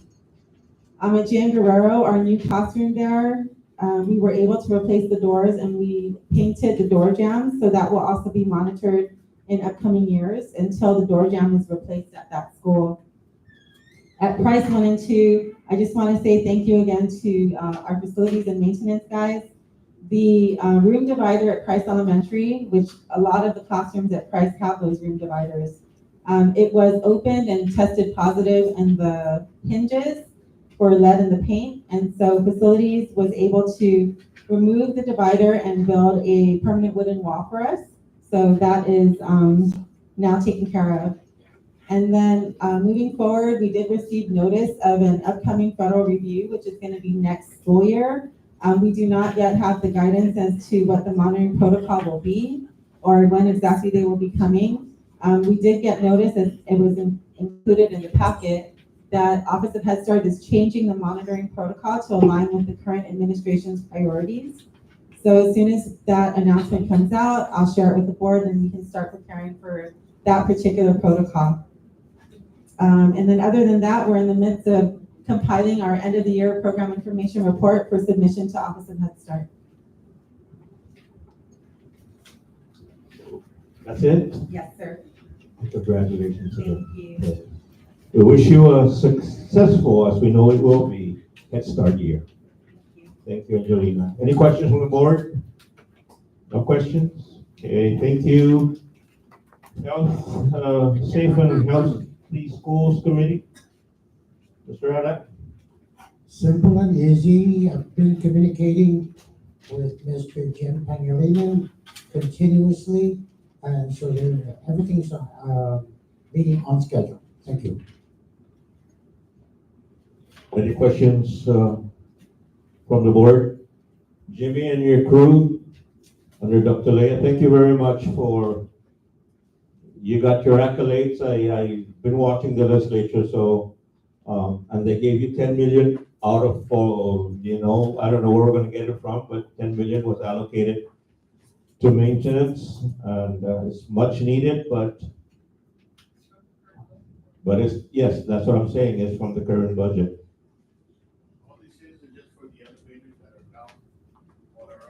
Okay, you weren't at the court hearing today? Oh, did you? Okay. But anyway, congratulations, and when it comes time for the finance committee to put together a spending plan, I'm sure they'll take into consideration all your needs. Any questions from the board?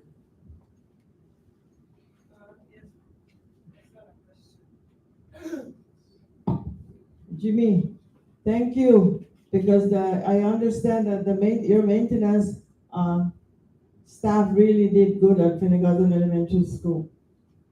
And you know, that's the reason. So please take, I think your supervisor there is Dominic. Yes. He's an awesome supervisor. Please tell him on behalf as a grandparent that kids are really happy with the way the cafeteria was set up. So I hope that they maintain that, and Food and Nutrition will be checking whether there's any more rats coming in. Thank you. Well, you go ahead. I was also made to understand that, I mean, we recognize Finnegan for their A grade in the cafeteria, but I was made to understand that many of the schools' cafeterias are also graded A, despite the overall grade for the whole facility. So congratulations to all those cafeterias in the different schools. And our meeting just extended for another hour. Two. Student cell phone use on policy. Mr. Anna, I know you have to leave, so that's it on your. We're going to policy review. Dr. Guthridge, your proposals are still under study. I understand the committee has not met yet, so please do it. So cell phone use, we ratified this. I mean, we approved this at the last meeting. We need to ratify it at this meeting.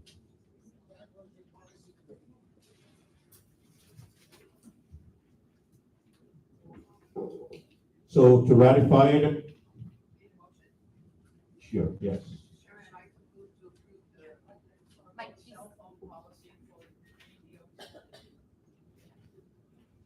Second? Second by Dr. Okada. Discussion, cell phone use. Just real quickly, I've been communicating with several teachers, and interestingly enough, there were all, and I talked to different schools. They all said, yes, they were informed of the new policy. So everybody's aware. The principals are doing a good job. Thank you. Any other discussion? All those in favor of ratifying the cell phone use approved in the last meeting, say aye. Aye. Opposed? Cell phone use on school campus, board policy 406 as amended is hereby ratified.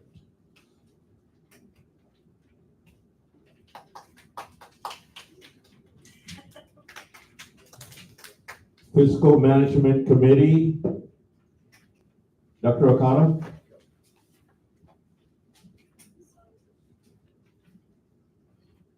The fiscal management, the finance team met with the board members and went over the accounts payable aging report and identified and had discussion on some of the particular items that are here.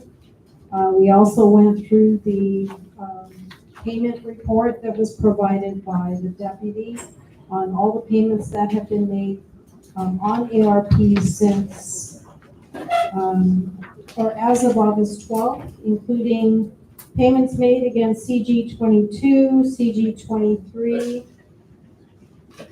CG 24, Head Start. So all the different grants that have been paid, all of these are identified in a payment report.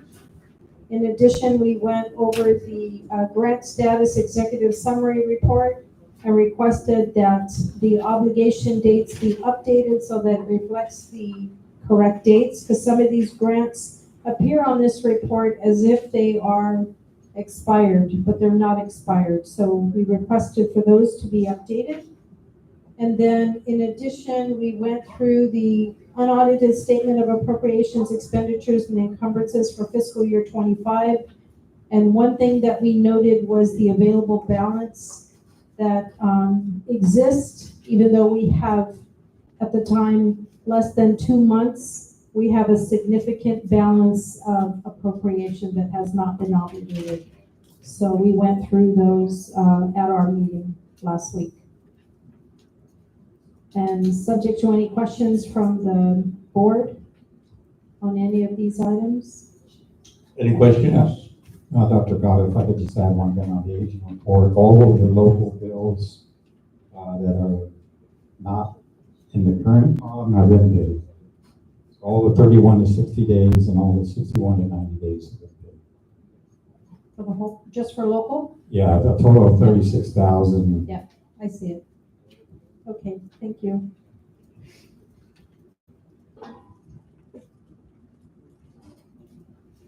Any questions? Okay, there's none. Oh. Anything else to report, Dr. Asano? Just the next items on the, under the fiscal management committee have to do with the specific conditions, and that meeting is scheduled for next week on the 22nd. I'm sorry, this week on the 22nd. And then the fiscal year 24 audit is progressing. It's progressing. So we're still looking at a timeline of December, January to receive the final 2024 reports. And that's all I have. Any questions? You guys? No? And of course, the FY 26 budget is, had they not acted upon it from the legislature, but GDOE went through 2.5 days of grilling and grueling and back and forth. And so we'll see what happens when it comes out in the final wash. And this will give an opportunity to President Paneco to either bake them desserts or bring them something else. But we'll see what happens. And then after that, then we can come back and talk about how it affects GDOE and where we can cut if we have to cut, or where we can get more if we can ask for more. But that concern raised by President Fedenko, certainly I want to have that so that we can send it in to them maybe before they even vote on the final budget, if that's possible. Yeah. No, but I think they can bring it up at the end when they make their final comments, or even or whatever. Yeah. Okay. So just a comment on the budget presentation. So for the fiscal year 2026 proposed budget, there's a lot of assumptions that were here. Of course, the finance committee will need to go over these assumptions, including the breakdown of the $214 million for personnel. So the staffing pattern associated with that, we'd like to take a look at that. And then that we include this August 14th, 2025 memo as part of our communications for the next board meeting. Kat, if you put that in communications for the next board meeting. Thank you. The superintendent is back, still alive. They had some questions that needed answers. I answered some of them, but some of them you would have to answer yourself. I see Mr. Fedenko has his hand up. Yeah, just a point of information or a question. Fancy. Did we miss the Island Board Governing Students report? We introduced them, but there's no report. Because they're new. Okay, thank you for that. Yeah. And then what about policy review A and B? Are we? We just mentioned that it's because it's still? Okay. They haven't met yet as a committee to discuss those proposals, so she's agreed to. Thank you. So yeah, we're going through the agenda, and Smarter balance assessment. I know that we had a presentation in a work session with Dr. Natividad, and we've had media reports on that. I told her that if we need some questions answered, we can have Mr. Joe Sanchez respond on it. But on the smarter balance, any comments? Mr. Chair, Ms. G? I think there is really has to, because when we went to this retreat and we got this, now it became 51 pages when we were sent, email was 47. We really need to be honest and not just focus on exceeding, because there are some schools that have zero exceeding.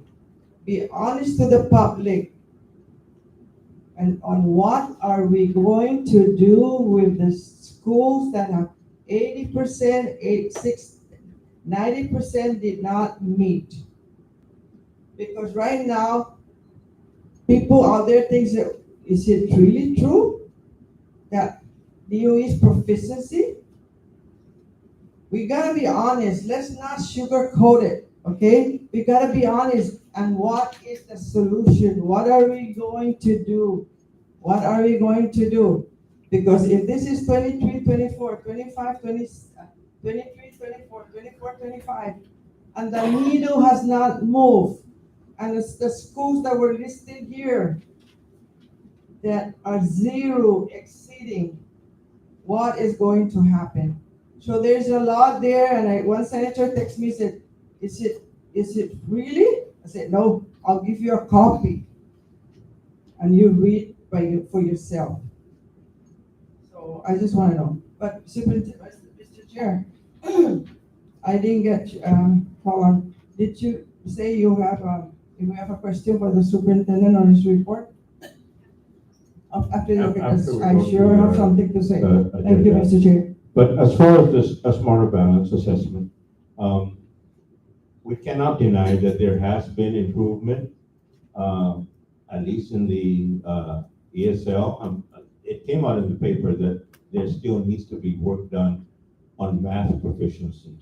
But on the other part, on the grades that were tested, it does show some improvement. Now, those that are not showing any movement, like Mijie say, of the needle upwards, I'm sure the superintendent and our deputy superintendents are on top of that to find a way to get to those schools, because the schools are identified, to get to those schools that are not showing any of that improvement, and find out where is the problem and what can we do to fix that problem. And I know that in my small discussion with him today, that that's exactly what they're doing, is they're looking at those schools where it does need improvement, and he'll report back to us on our next meeting on that.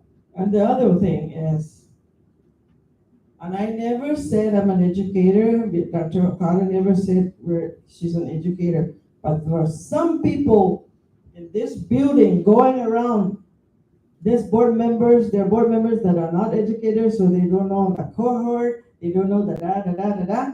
Well, I may not be an educator, but I have common sense. Thank you, Mr. Chair. Travel policy. Who wants to speak on that? Dr. Okada? So the travel policy, this is actually an attachment to board policy 135. So this is the updated travel policy. We worked on this with Deputy Superintendent Wade and his crew. And basically this travel policy supersedes all prior travel policies and amendments and applies to all official GDOE travel, including travel funded by federal grants. And so there's a lot of changes, or actually, because this is a very comprehensive policy, it identifies how many days you're given per diem, what the per diem rate is, the advanced per diem at 80%, and a requirement for 20% to be paid after the trip, and for a payback provision for individuals that do not stay with the department. So go on travel and then quit the department. So you have a 1-year payback provision that will be required. So Deputy Wade, as indicated by Dr. Adamos, there is a paper that is signed by everybody that leaves. So we'll be looking forward to collection of all those folks that left the department after signing an agreement, whatever that document is that Dr. Adamos brought up, and they required to pay back because there's a requirement in that notice that she identified. So it's now part of this policy, and it identifies in very detail what is covered and what is not covered. And again, this covers all travel for the department.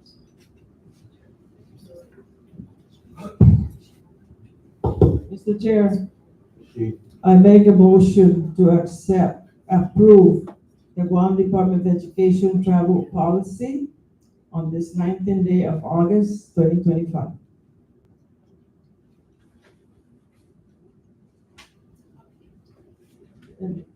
Well, there's a lot of updates, there's a lot of people that were still. There's a motion to approve as all the other members need additional time to review this, or are you ready to vote on it today?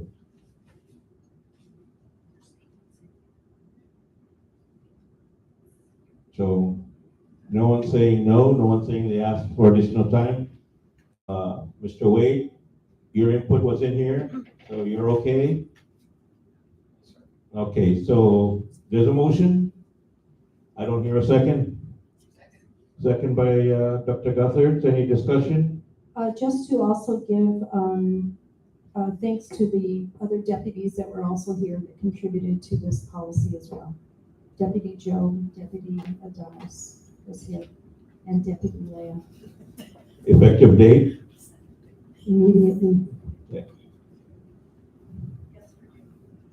All those in favor say aye. Aye. Opposed? Did you raise your hand, Dr. Manghich? Yes. To speak or to say yes? Aye. Okay, so I don't have the number for that board policy. Board policy 135 as updated has been approved by the board and is effective immediately. Mr. Superintendent, please make sure that everybody is aware of this. Thank you.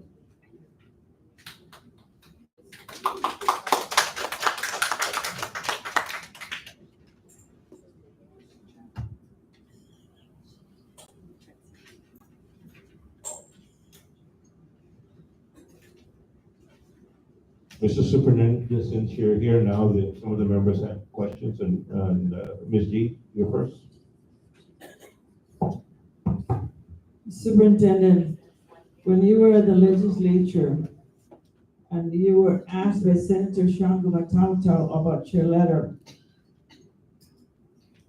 that you were reading there at that session, he asked you whether the board members are aware of the letter. Yes, you mentioned that chair, the vice chair. You mentioned my name. I never saw your letter.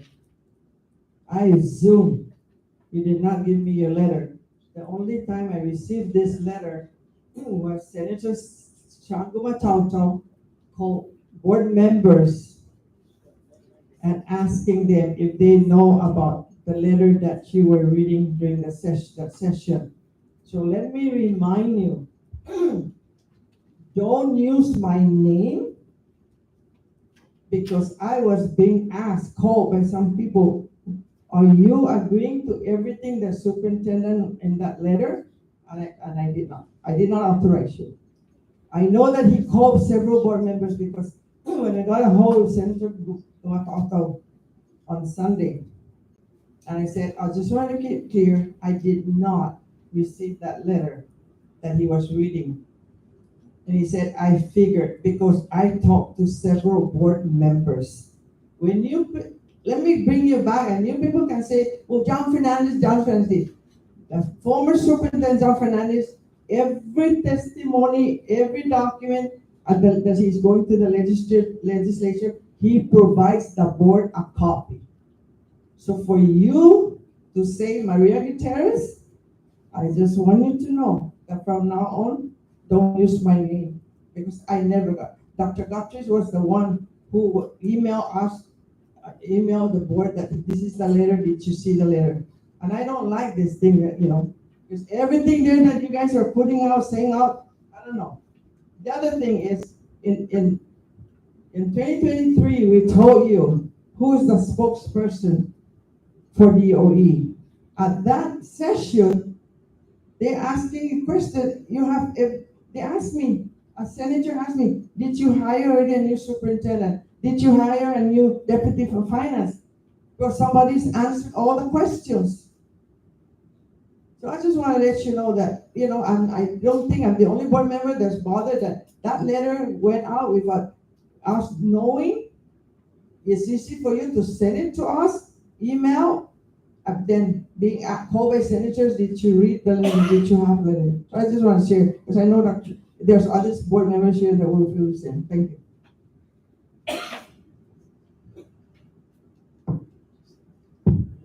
Bishop, did you want to respond? Yes, just briefly.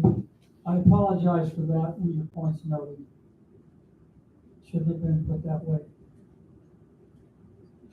Mr. Chairman, just very brief comment, but that Saturday morning, I got phone calls from senators asking me about the testimony, and I wasn't familiar with it at all, the testimony. And apparently, just to put out your insight, the senators were quite alarmed by the testimony. And they asked me, was this testimony presented to the board, or was it shared with the board? And I said, well, I did not receive a copy of it, and I don't think everyone remembers it. And then I called up the board as a staff. And then I respond to the senators that, this would be something the board would be acting on if it were presented to the board, whether this is something that we would actually say or do. So I don't know if the board would support such testimony at this point.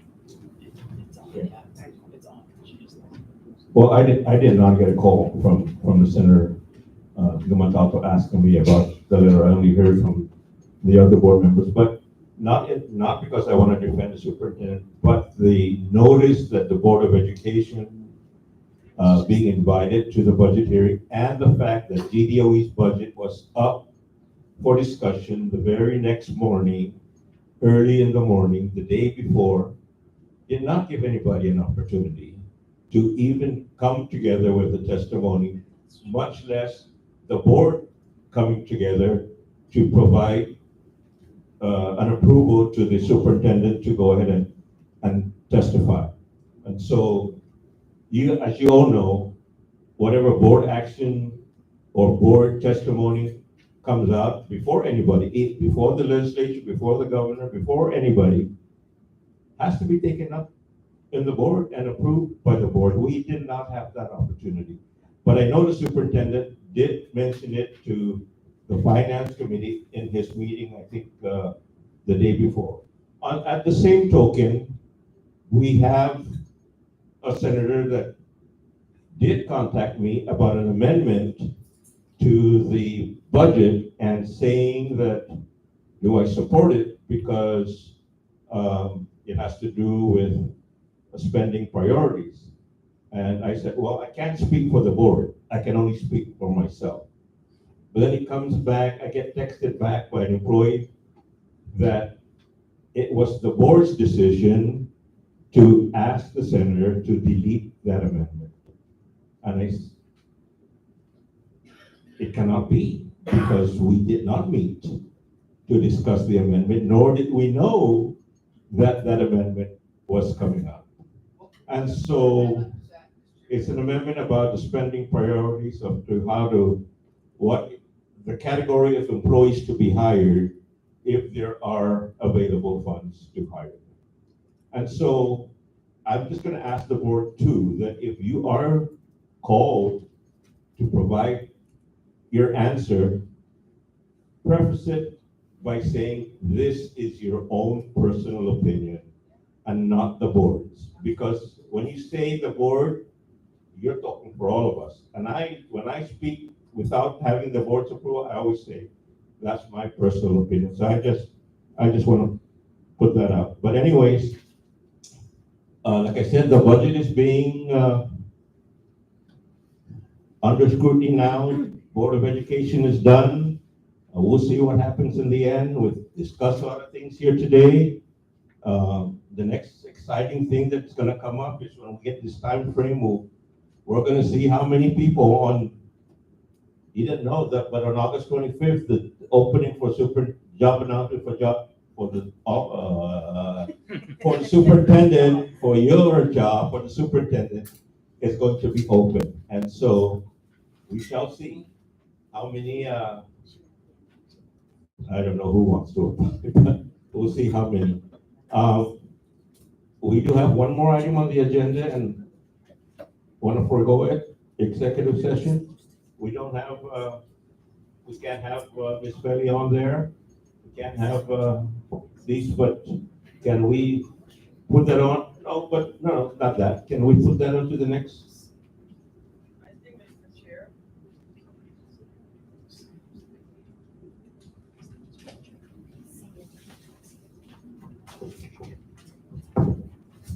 think, Mr. Chair, we should go into executive session. There is some, thank you.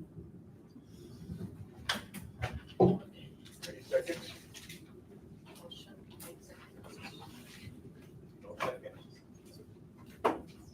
Motion dies. So we'll go into executive session if we have a chance or not. Just leave it on the agenda, Ms. Cat, for the next meeting. And the next meeting is, someone was asking, Dr. Manguez, you available on that Tuesday in September? The 16th. Everyone, September 16th? 4 o'clock. Please don't have a court hearing on September 16th, Mr. Superintendent. Anybody else want to, deputies, any comments? You want things to bring up? Thank you all for your work, all the staff that are here today. Thank you so much. And Senator Roy Kinata. yeah, Senator Roy Kinata, but he was here to check on the progress report for Simon Sanchez, which he still cannot reveal because they've not yet been decided on. But on the temporary classrooms, did I explain basically what it is that you guys are going through? Okay. Simon Sanchez, the final contract is still under negotiation, and until then, we won't be able to know when it will be started. I know the legislature gave another $16 million in their proposed budget for FY26 to add on to Simon Sanchez project. So we'll see how much that $16 million is going to buy to add on to the project scope. But with that, thank you all. You have a great evening and drive home safe. This meeting is adjourned at 6:26 p.m. Thank you.